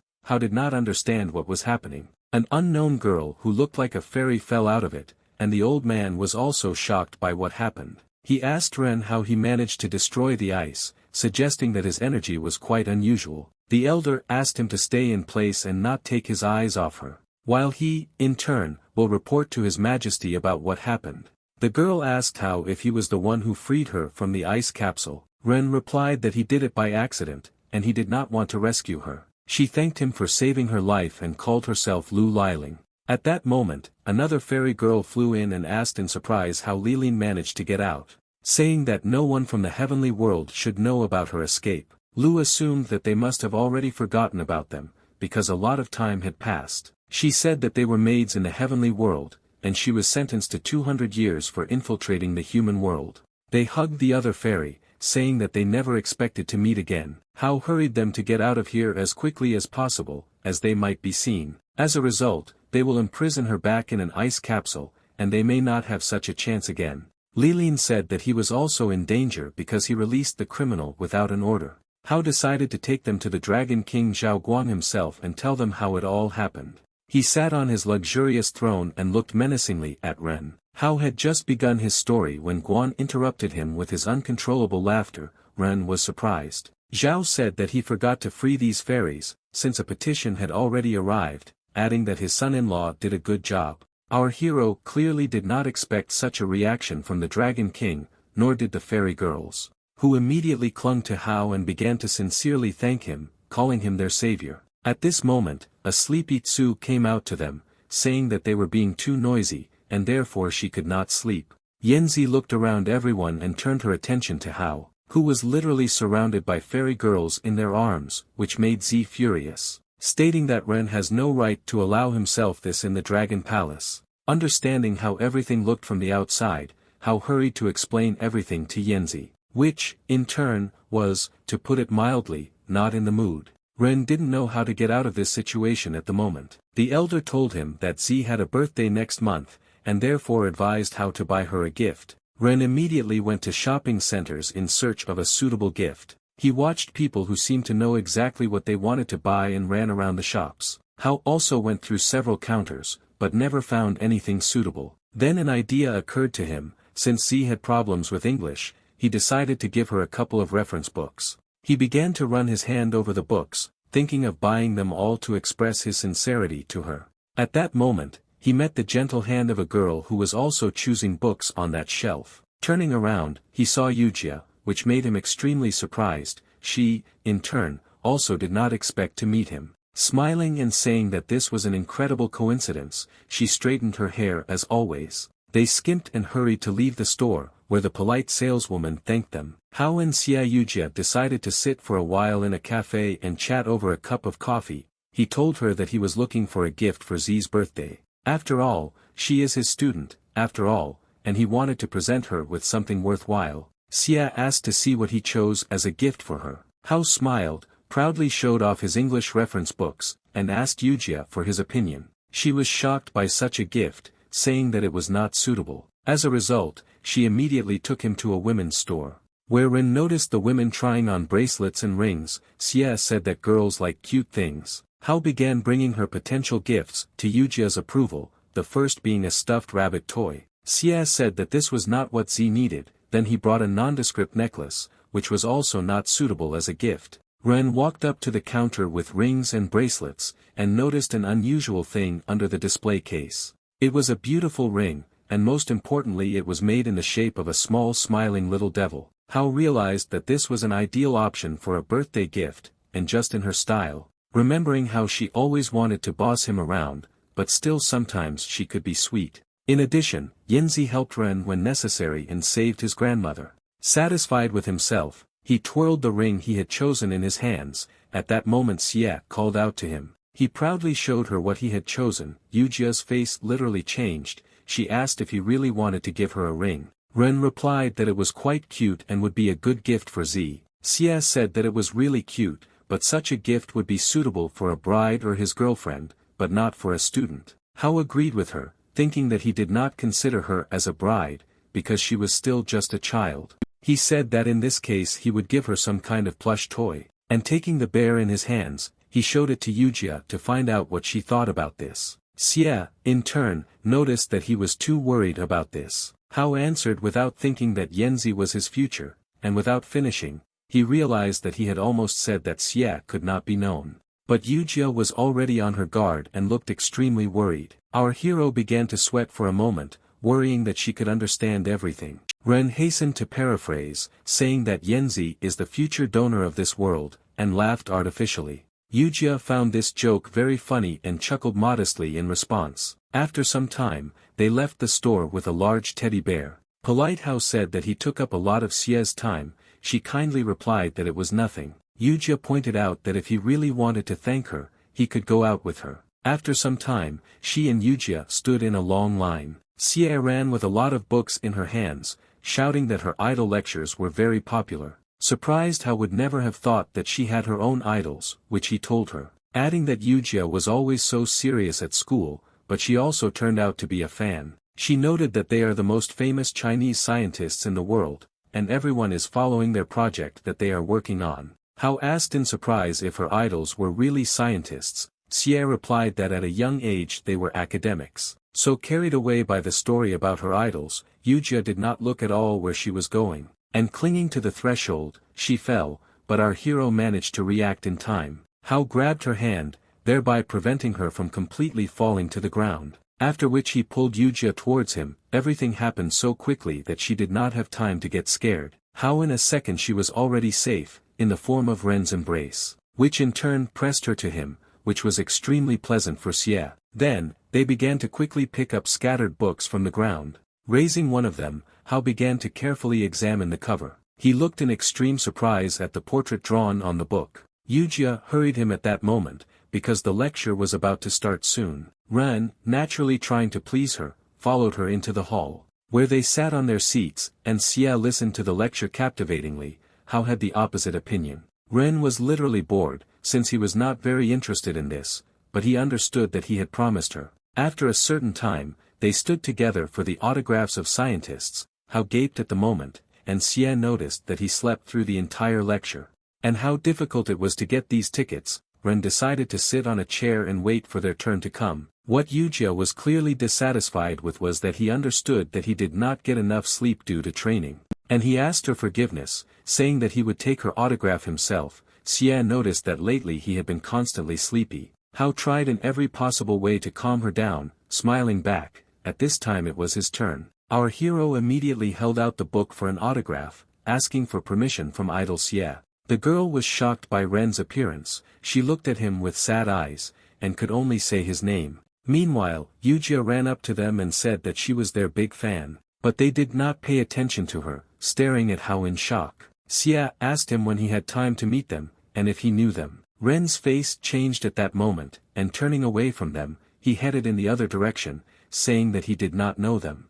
The man noticed that Hao still could not forgive them, which was a problem. Yujia did not understand at all what was happening, and why Ren suddenly became so unfriendly. Xie stopped him and asked her idols if they had common ancestors with Hao, because they had the same surname. The woman thanked Yujia for attending their lectures and asked if Hao was her boyfriend. Xie answered without hesitation. While he is not her boyfriend, the woman replied that in the future it means he will become her boyfriend. Xie said that this is not what she meant. Hao, in turn, was perplexed by the direction the conversation took and what Xie said. Yujia bowed to her idols and, thanking them for everything, said goodbye to them. After which, she sharply pulled Ren, who did not understand what was going on, along with her. The scientists looked after them with longing, and concluded no less sadly, that their poor son was deprived of attention, and they spent so much effort on research without becoming real parents. Hao's mom added that after seeing him with this friend, she felt some relief after a while. They sat down on a park bench, and Yujia sadly said that she didn't even ask them a couple of questions, but she saw her idols. Hao tried to calm her down by saying that it was normal, but Xie replied that he had no idea how amazing they were. Yujia began to give him their books, noting that he was obliged to familiarize himself with their research. At that moment, they were called out by their frightened friend Hao, who hurried them to help Jiaying, who was fighting with the basketball players. Ren was perplexed, because not so long ago they seemed to have sorted everything out with them. The basketball team, meanwhile, beat up Ren's friend, telling him not to say it again. Jiaying replied that even if he asked him 100 times, he would still answer that Hao was better than Shujie. They continued to beat him, saying that he was being so stubborn in vain, adding that if he had simply admitted defeat, it would have been better for him. Jiaying, in turn, tried to fight back and bit one of them on the leg. The more angered them, they began to strike harder. Suddenly Hao shouted, telling them to stop bullying his friend. The bully replied in a sarcastic manner that he did not expect to see him there. They headed towards him in a gang, saying that if he called an ambulance now, he might survive. The beaten Jiaying asked Ren to quickly run away to escape from them. Hao was determined and reminded them of what he had warned about his friends. To prevent them from interfering with him or his loved ones, his hands glowed with magic. Hao immediately began beating the insolent scum. He literally went wild with anger and continued to strike the scoundrel with strong blows. Ren's eyes were bloodshot, and it seemed like he was getting angrier with every second. After he brutally beat one of them, almost to the point of losing consciousness, Hao, quite confidently, headed towards the rest of his offenders. Saying that they had angered him in vain, the gang of basketball players stood aside in fear. He remembered Miss Su's words that his mood swings would not be able to go away too quickly. In this connection, he needed to remain calm, with a cool head, otherwise he would not survive. At that moment, his heart began to beat faster than usual, and he vomited blood again. As a result, Hao fell to his knees and began to breathe heavily, trying to come to his senses. Yujia and his friend did not understand what was happening to him. They shouted his name in fear. The thugs from the basketball team noticed that he was no longer as cool as he was a minute ago. Then, one of the bullies kicked Hao, causing him to fall to the ground. The other one also began beating the currently defenseless Ren. The whole gang mercilessly dealt him painful blows. The brute, in turn, lifted Hao above himself and threw him onto the ground. Yujia understood that this could not continue, since they could kill him, and she tried to intervene, but Ren's friend stopped her, saying that they were frostbitten and she might get it too. Xie said sadly that something urgently needed to be done. Chao Ronghua took off his glasses and hurried to help the beaten Ren, shouting that they are finished and calling on them to stop immediately. Ronghua ran up to one of the bandits and wrapped his arms around him from behind. He, in turn, instantly reacted by hitting him in the face with his elbow. What set Hao into action, who raised his head and saw his friend being beaten. Angry again, Ren slowly rose to his feet, his eyes sparkling with energy. Hao said that they again allowed themselves to beat his friends. The hooligans paid attention to him. The bandit was surprised that he was able to stand up, and hurried to send him to a horizontal position again. However, this time, our hero tried to act with a cool head. The bully struck him. Hao immediately caught his hand, after which he carried out a series of powerful attacks on the basketball player's body, followed by the others, which Ren began to violently beat, which they obviously did not expect. Hao hastened to send the last bandit after the thug. Jumping high into the air, he kicked him in the head. He instantly assumed a horizontal position. Exhausted, Ren stood among the scattered hooligans. Suddenly, he felt a strong weakness in his body and fell to his knees. Hao's clothes were covered in blood. He literally began to pound, and it seemed that he was going to lose consciousness. Yujia was shocked by Ren's condition and immediately ran to him. But at that moment Miss Han appeared and grabbed him with her hands, saying that he shouldn't be nervous. Xie didn't understand where she had come from here at such a time, and watched what was happening in surprise. Miss Su asked her to go get Deputy Director Mr. Lu while he looked after Hao. Teacher Su began instantly healing Hao. He was lying unconscious when he suddenly began to cough a little, and gradually coming to his senses, Ren slowly opened his eyes. And he saw Teacher Han in front of him, who inquired about his well-being. Hao asked where his friends were. He replied that they were fine, unlike him, because he almost died, adding that she asked him to try his best to avoid emotional swings. And not only did he not listen to her, but he also beat ordinary people half to death. Ren stated quite confidently that he did not regret it, and no one had the right to beat his friends. Miss Han looked at him warily and then leaned back in her chair, saying that he was incredibly lucky, but if this happens again, she will punish him with her own hands. Our hero had no choice but to agree to her conditions, which he did. Thanking the teacher, he wanted to leave the room. But Miss Su said that there was a basketball game against Jinghua University next month, and he would be in trouble if he beat someone again. Hao replied that he was responsible for his actions. Han called him naive. After all, they would still cling to his friends. Ren replied that he would not allow this. He was quick-tempered, and she even liked it. She never would have thought that she would need the identity of the princess's fiancé. Hao stood in the hallway at the door of the basketball team coach, thinking about what Miss Su told him. At that moment, a girl called out to him, saying that the coach was inside now, and asked Ren to wait a couple of minutes. Xie Wanjun was a true legend for making the Eastern Ocean University basketball team quite popular. They say that even the director is forced to treat him with respect. Hao understood that he had to behave decently.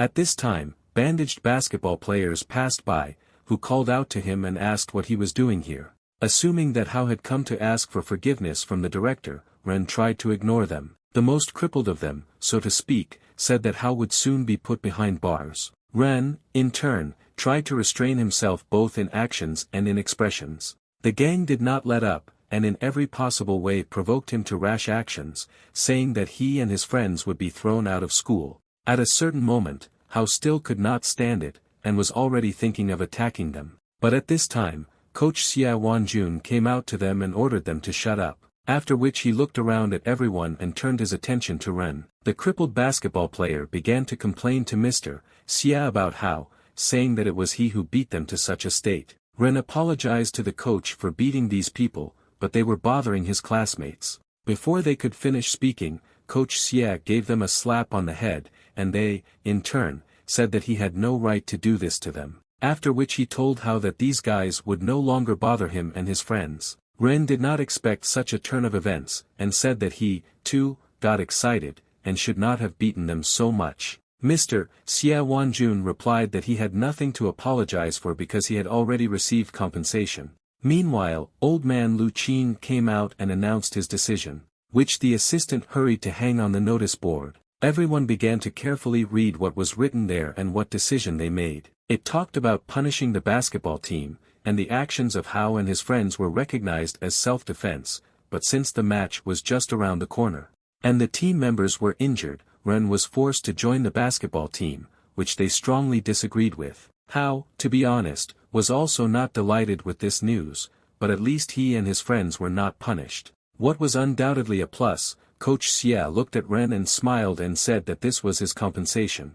The next day, Hao went to the gym where the basketball team was practicing. He stood on the side with Xie Wanjun and watched them play. After a few seconds, the coach ordered everyone to line up in front of him, announcing that Hao will now play the role of power forward in their team. Xu noted that he was just a beginner, and there was no way he could be placed as a forward right away. Guan, with an arrogant expression on his face, spun the basketball on his finger, and the coach took the ball from him. Then he threw it far towards the hoop and told Ren to score it into the basket. Hao rushed to the ball, realizing that he could not disgrace himself in front of everyone. He ran quite quickly to the hoop and was extremely concentrated. The basketball, in turn, hit the ring and flew towards Shen. Hao pushed off the floor and jumped high into the air for the ball. Having caught it, he headed towards the basket with lightning speed, literally hovering in the air. What the team did not expect from the newcomer, after a few seconds of flight, Hao still scored the ball in the basket,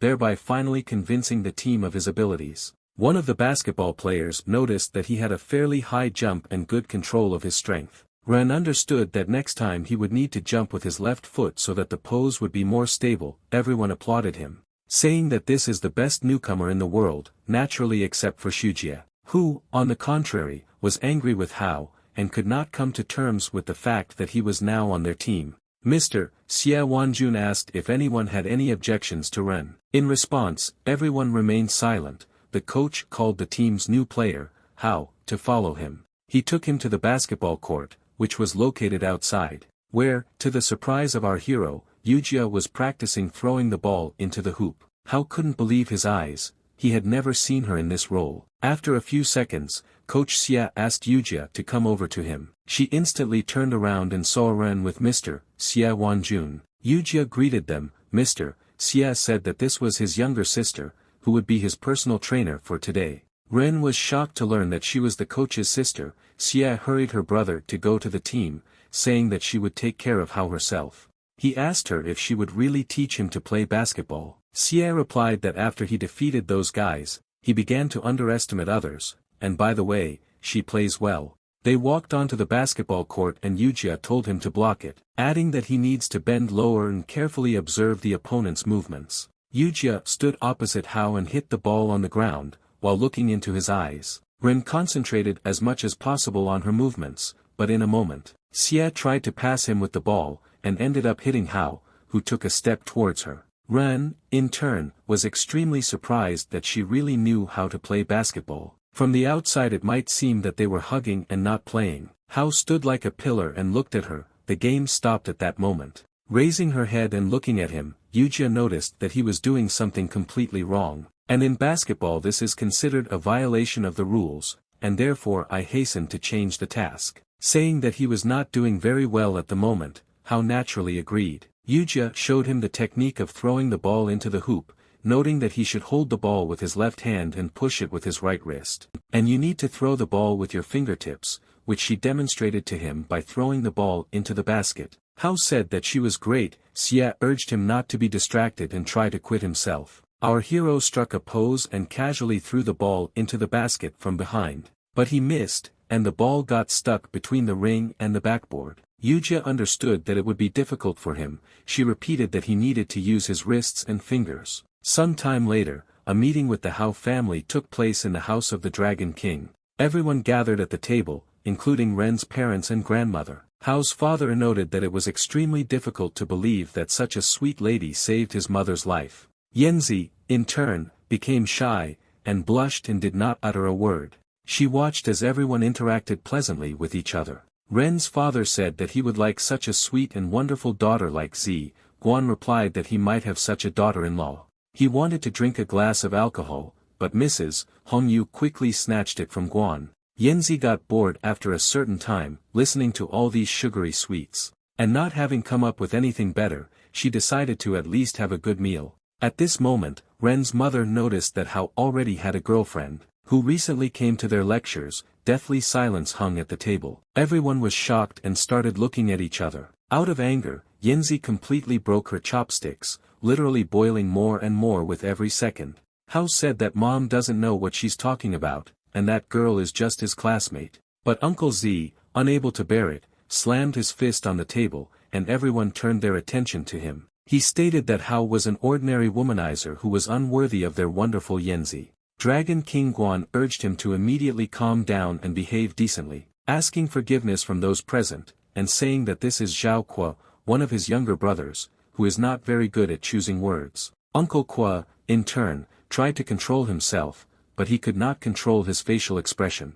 Yanzi thanked Uncle Kuo, saying that he was very kind to her. Finally he calmed down and began to smile at least a little in response to Tsu. She also smiled at him, after which she said that she had some problems, which concerned some high school students. Z fell silent for a second, as she was not comfortable talking about it. Then she did say that she was molested by high school students. Uncle Kuo flared up again, demanding their names from her in order to deal with the scoundrels. But Z replied that Hao had already dealt with them quite successfully. Ren, in turn, tried to make as innocent a face as possible. Everyone fell silent again for a while, with a stony expression on their faces. Mrs. Hongyu still didn't understand what exactly Ren did. Hao said that nothing much had actually happened. Mrs. Hongyu noted that she had never seen Z stand up for someone in this way before. Uncle Kuo said that he could also protect her from those scum. At that moment Z gave him a chicken leg, assuring him that this is very tasty meat,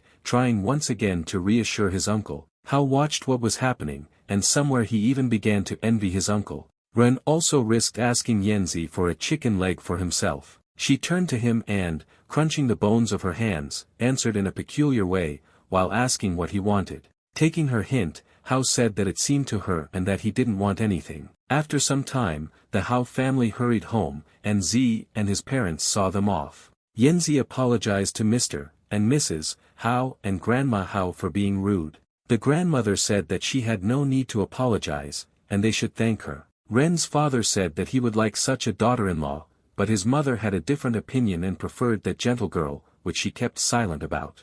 Yanzi gazed intently into Hao's eyes, and he, in turn, looked at her the same way. They looked at each other for a while the parents said goodbye to each other. Then Z shyly lowered her eyes down, holding an envelope in her hands. At this moment, Mrs. Hongyu nudged her, urging Z to approach Ren. She behaved like a child and hid her sympathy for Hao in every possible way. They stood opposite each other and were silent. After an awkward pause, Yanzi gave him an invitation for her birthday in an envelope, telling him not to forget about it. Then, as befits a child, she simply ran away, embarrassed. Hao looked at the beautifully decorated invitation and said that he would definitely come. Yanzi stood to the side, blushing, and Ren waved his hand at her in response. The next day, Hao went to Miss Han's office, giving her a certain bracelet, which she clearly did not expect from him. This is what Jinyu said, while looking at the beautiful bracelet on her hand. Hao replied that she had helped him many times,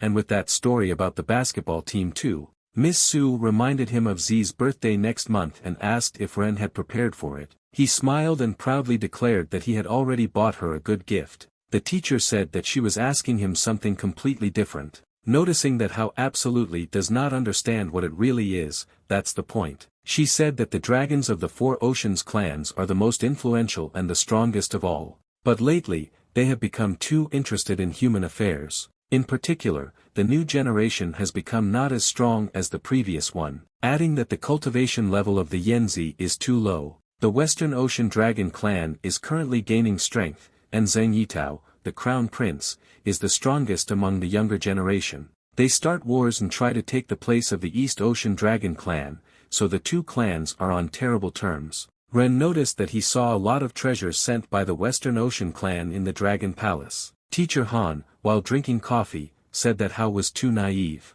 Miss Su added that Zhang Yitao actually wants to marry Yanzi. Ren at that moment was also drinking coffee, which he soon choked on when he heard about Itao's plans. Miss Han said that Z is the only heiress of the East Ocean clan, and by marrying her, he will lead their clan. Hao wondered how Mr. Zhao could not understand Zhang's intentions. Miss Su said that he could not do anything, since Yitao openly showed interest in Z, the other princes. They don't dare propose to her. Besides, Eastern dragons are weaker than Western ones, so they won't be able to conflict with them either. The teacher added, everyone was surprised that after Hao accidentally ate Z's core, he was betrothed to her. And on her birthday, all attention will be directed specifically to Ren. But the Western dragons will not give up their plan, and will put pressure on Z to marry Zhang Yitao. This means that they will definitely enlist the support of many elders. Hao asked the teacher if they were going to take Yanzi by force. Miss Han replied that most likely it would be so, because Ren's weakness would only benefit them. And if Z marries a person who does not know how to cultivate, then none of the dragon clans will accept it. Hao said that it turns out he was putting her in danger. Su said that the only chance is to become a cultivator, otherwise they are doomed. Ren replied that he had already reached the 3rd level, and understood how spiritual concentration works. Miss Han noticed that even after the 3rd level, his spiritual energy remained too weak for the calm level. Hao, in turn, assured Su that he would find a way to reach him, and he would not allow Z to be harmed, no matter what the cost. Thoughtful Ren slowly returned to his home through the streets of the night city. Suddenly, his friend Chao Ronghua appeared behind him and called out to him. Having said that 2 beautiful girls were looking for Hao, Ren turned around. And he began to wonder who might be looking for him at such a late time of day. Our hero naturally went to meet them. The girls turned out to be 2 fairies whom he had previously saved in the Ice Palace. They took him by the arms and did not let go for a second. Hao asked him to leave him alone, but they were very stubborn and did not want to leave him, but on the contrary,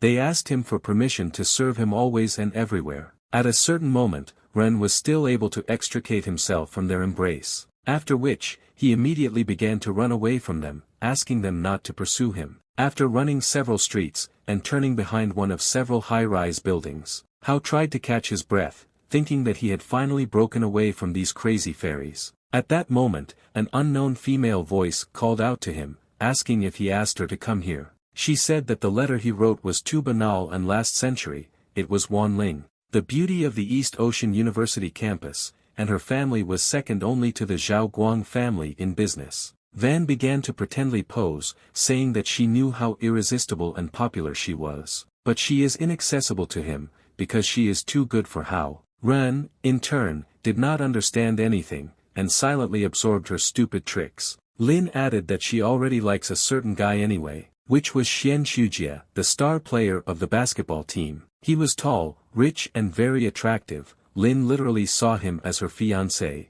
Van said that she only likes such popular guys and are worthy of her beauty. At this time, one of Lin's girlfriends, peering closely, recognized him as Hao Ren. What I hastened to tell the rather arrogant Van. She said that because of his love for her, Hao constantly pesters Shujia. Ren was literally taken aback, because even little Z could not have thought of such nonsense. Hao gave her the opportunity to complete this one-man show, which is what Lin did. Throwing away the letter from the unknown, she looked arrogantly at Ren, after which she trampled this letter with her heels and came closer to Hao. Having said that she was not on his level, and outwardly he also did not reach her level. A few seconds later, Hao was called out by an enthusiastic female voice. Turning around, he saw the same fairy girls who at the same moment attacked him. They literally threw him to the ground, saying that they had finally found him. Then they began to hug him and smile at Hao, who was already tired of them. Van was shocked that 2 beauties attacked him.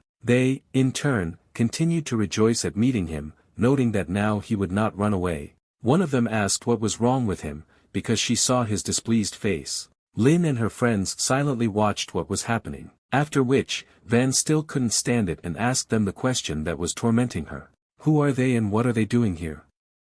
They turned to Lin and looked at her in surprise. Then, as if in unison, they answered that they were Ren's personal maids. And they laughed. Hao didn't know what to do with them to influence their decision. Discouraged, Van and his friends froze in place again, watching the strange girls. Lin wanted to try to drive them away, but they simply ignored her. Hao said that he did not need personal maids, and he was tired of repeating this to them for the 1000th time. But the irrepressible fairy girls tearfully asked him to stay with him, saying that they could help him with cultivation. The next morning, Hao's house was in a bit of disarray. The alarm clock rang loudly, which naturally woke up Ren. And our sleepy hero lazily got out of bed and headed to the bathroom, where 2 twin girls were taking a shower and playing around pouring water on each other. Hao was stunned by what he saw, and immediately asked what they were doing here. In response, the sisters greeted him joyfully and pounced on him. A story about living together with beautiful twins, 3 days ago.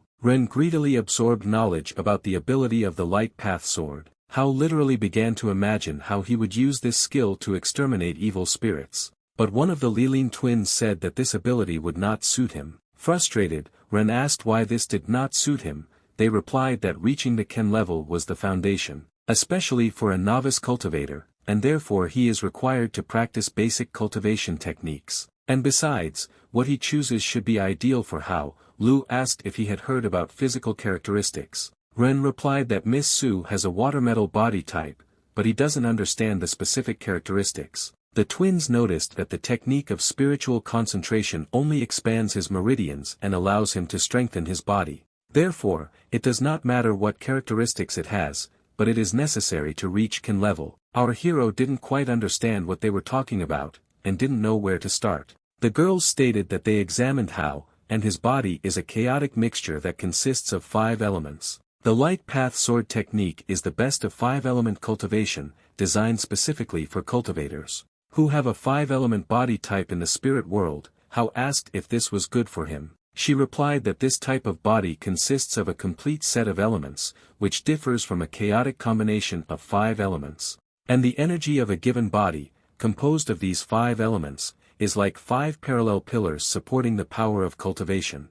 Adding that the best 5-element cultivation techniques strengthen each support evenly. Noticing that the energy of a chaotic mixture of these 5 elements, like mixed colored sand, it cannot be divided. Cultivators usually select the sand that is most abundant among the rest and exclude the rest.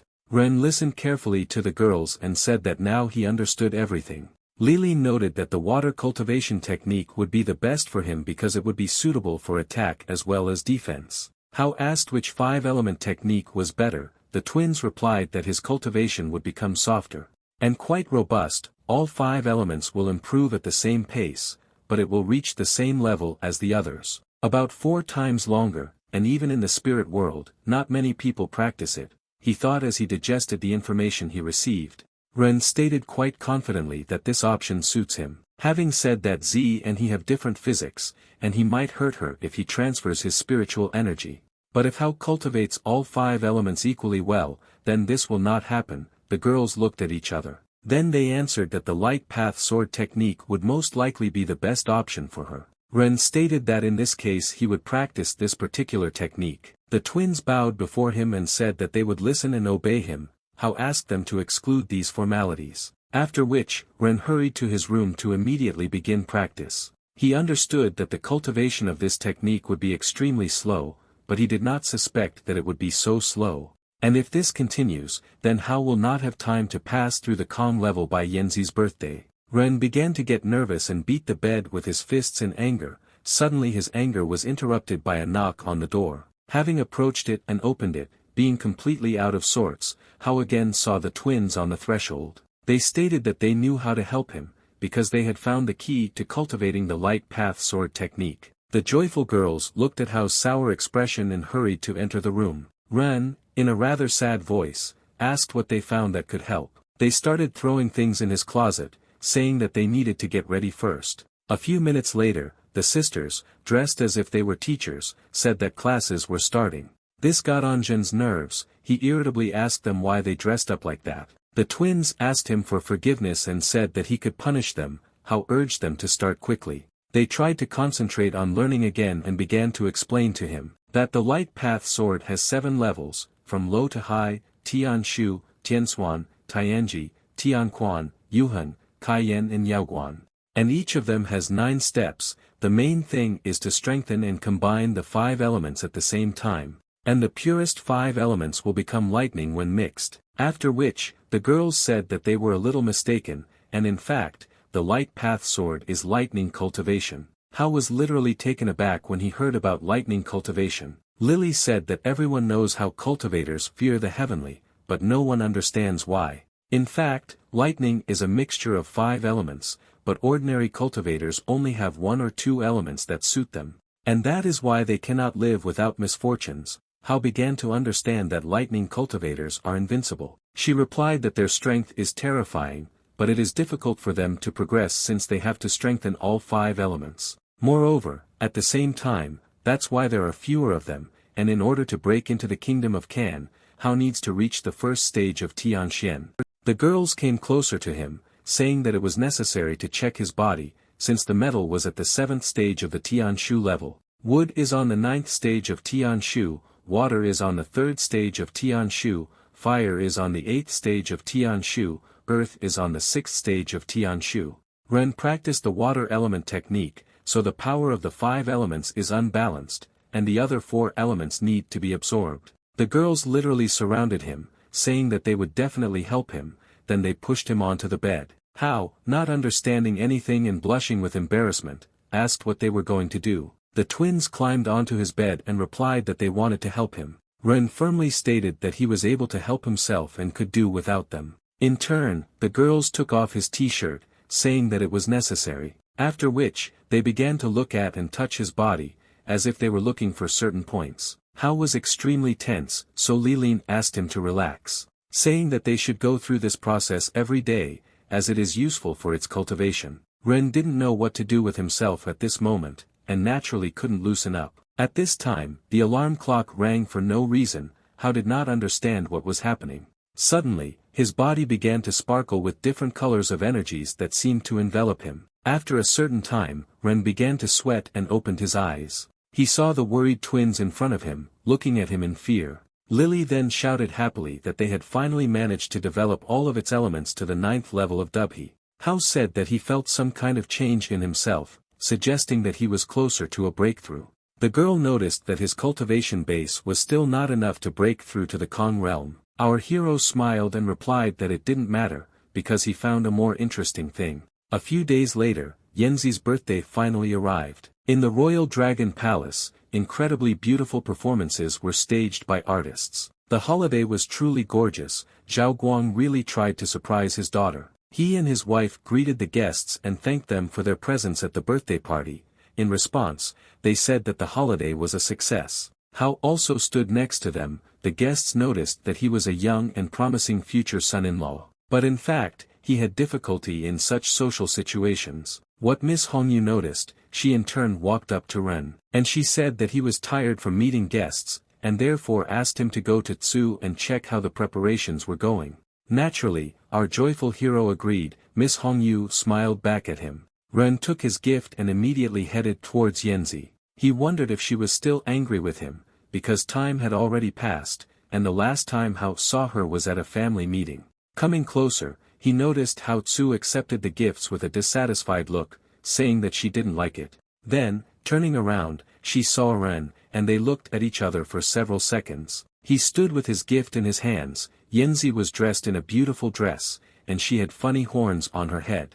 Embarrassed, she turned away from Hao and told him to stop looking at her like that. Ren, in turn, complimented her, saying that she was unusually beautiful today. Tsu, blushing, replied that she dressed like that for her family, not for him. Hao exhaled and decided to give her his gift, which he almost forgot. He called out to her and shyly said that he had a gift for her. Yanzi turned around and Ren hurried to hand her a beautifully wrapped box. She arrogantly said that she was quite difficult to impress. Hao tensed. Z opened the box and saw a teddy bear. Ren said that it was not very valuable. Hao said in a trembling voice that he hoped she would like such a gift. But Z replied that she was no longer a little girl, so she didn't like teddy bears. However, at the same time, she clung to him as if he were her own, and said that it was very sweet. Ren said that he could return the bear and buy her another gift. Yanzi sharply replied that Hao himself gave it to her, which means it is her bear. Ren didn't understand how her mood changed so quickly,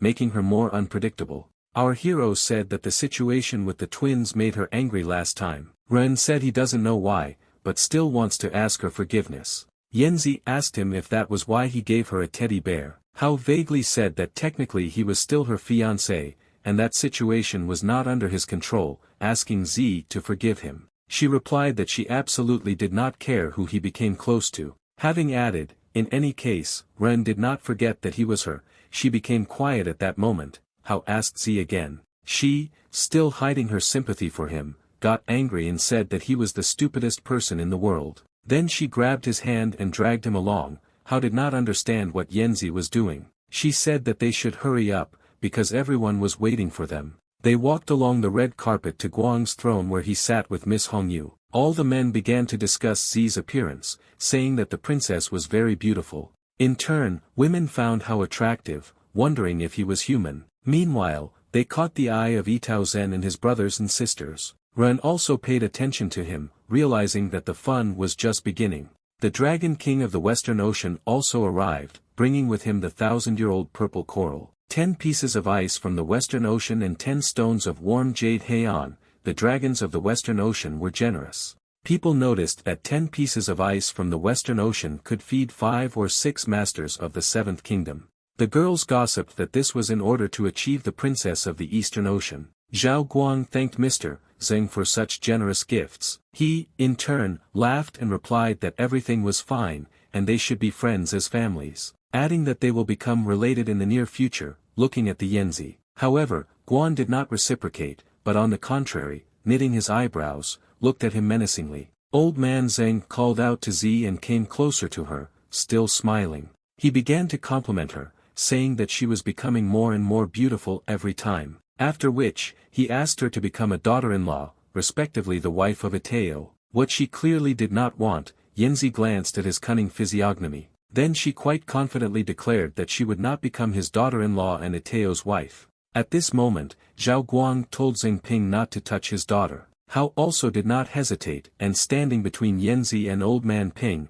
he looked at him menacingly. He took Zi's hand and put it behind his back, making it clear that he would protect her. At this time, everyone tensed up. Hao fearlessly looked into the old man's eyes. She was extremely surprised that Ren dared to take such a responsible step. Xing Ping did not understand such a maneuver from such a young guy. He was discouraged. Having gained confidence, our hero continued to incinerate him with his gaze. Meanwhile, Miss Hongyu decided to take action and called out to Zheng. Approaching him, she asked for forgiveness and said that their daughter was already engaged. Old man Ping did not understand what was happening and looked at Guan's categorical wife. After which, he asked how she could be engaged to a man. Moreover, Yanzi is too good for this young guy. In turn, Ateo was literally dumbfounded by this news. Ping said that his grandson, Itao Zheng, reached the 3rd realm a few days ago, adding that he is the youngest cultivator to reach this level of metal element. Ateo came out from the crowd and bowed deeply and said that he was flattered and still had work to do.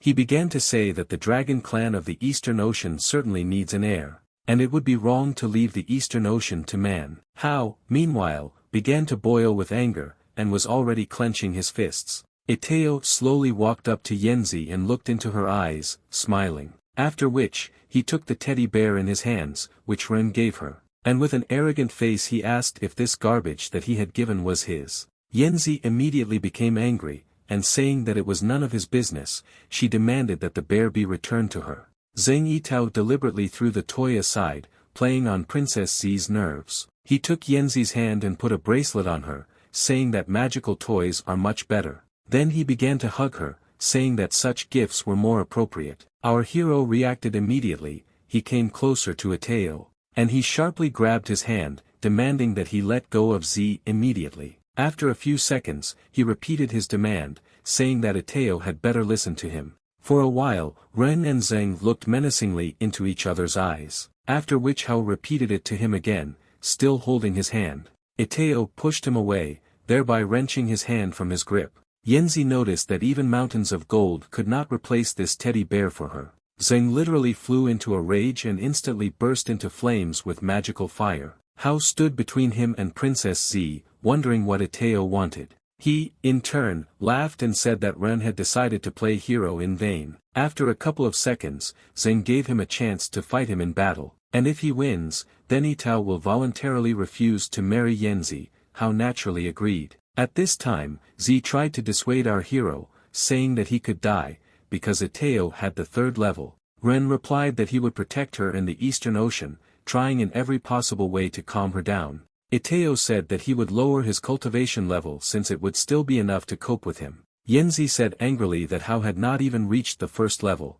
Zheng smiled and replied that this is all he can do to help in this situation. Adding that Hao was too weak, Ren, in turn, hurried him to demonstrate his strength. Ateo straightened his hair and looked at him smiling. Hao understood that the battle would not be easy. After some time, they found themselves in the arena around which everyone had gathered to witness this battle. Ren prepared himself in a fighting pose and looked into Ateo's eyes angrily. After which, sparkling with magic, he rushed towards him with lightning speed. Zheng was surprised, noticing that he dared to attack first, for which he will be punished. Ateo began to use his abilities, sending magic swords into battle, which subsequently wounded Hao. He released more and more of them each time, saying that Ren was no longer so brave and could only run in circles. Hao tried to dodge his magic, realizing that even with a reduced level of cultivation, his combat experience was still much greater than Ren's. At a certain moment, the ground under Hao's feet began to crack. Itao did not stop throwing magical skills at him. Our hero tried to resist this, realizing that he is quite a strong opponent, and considering a further plan of action.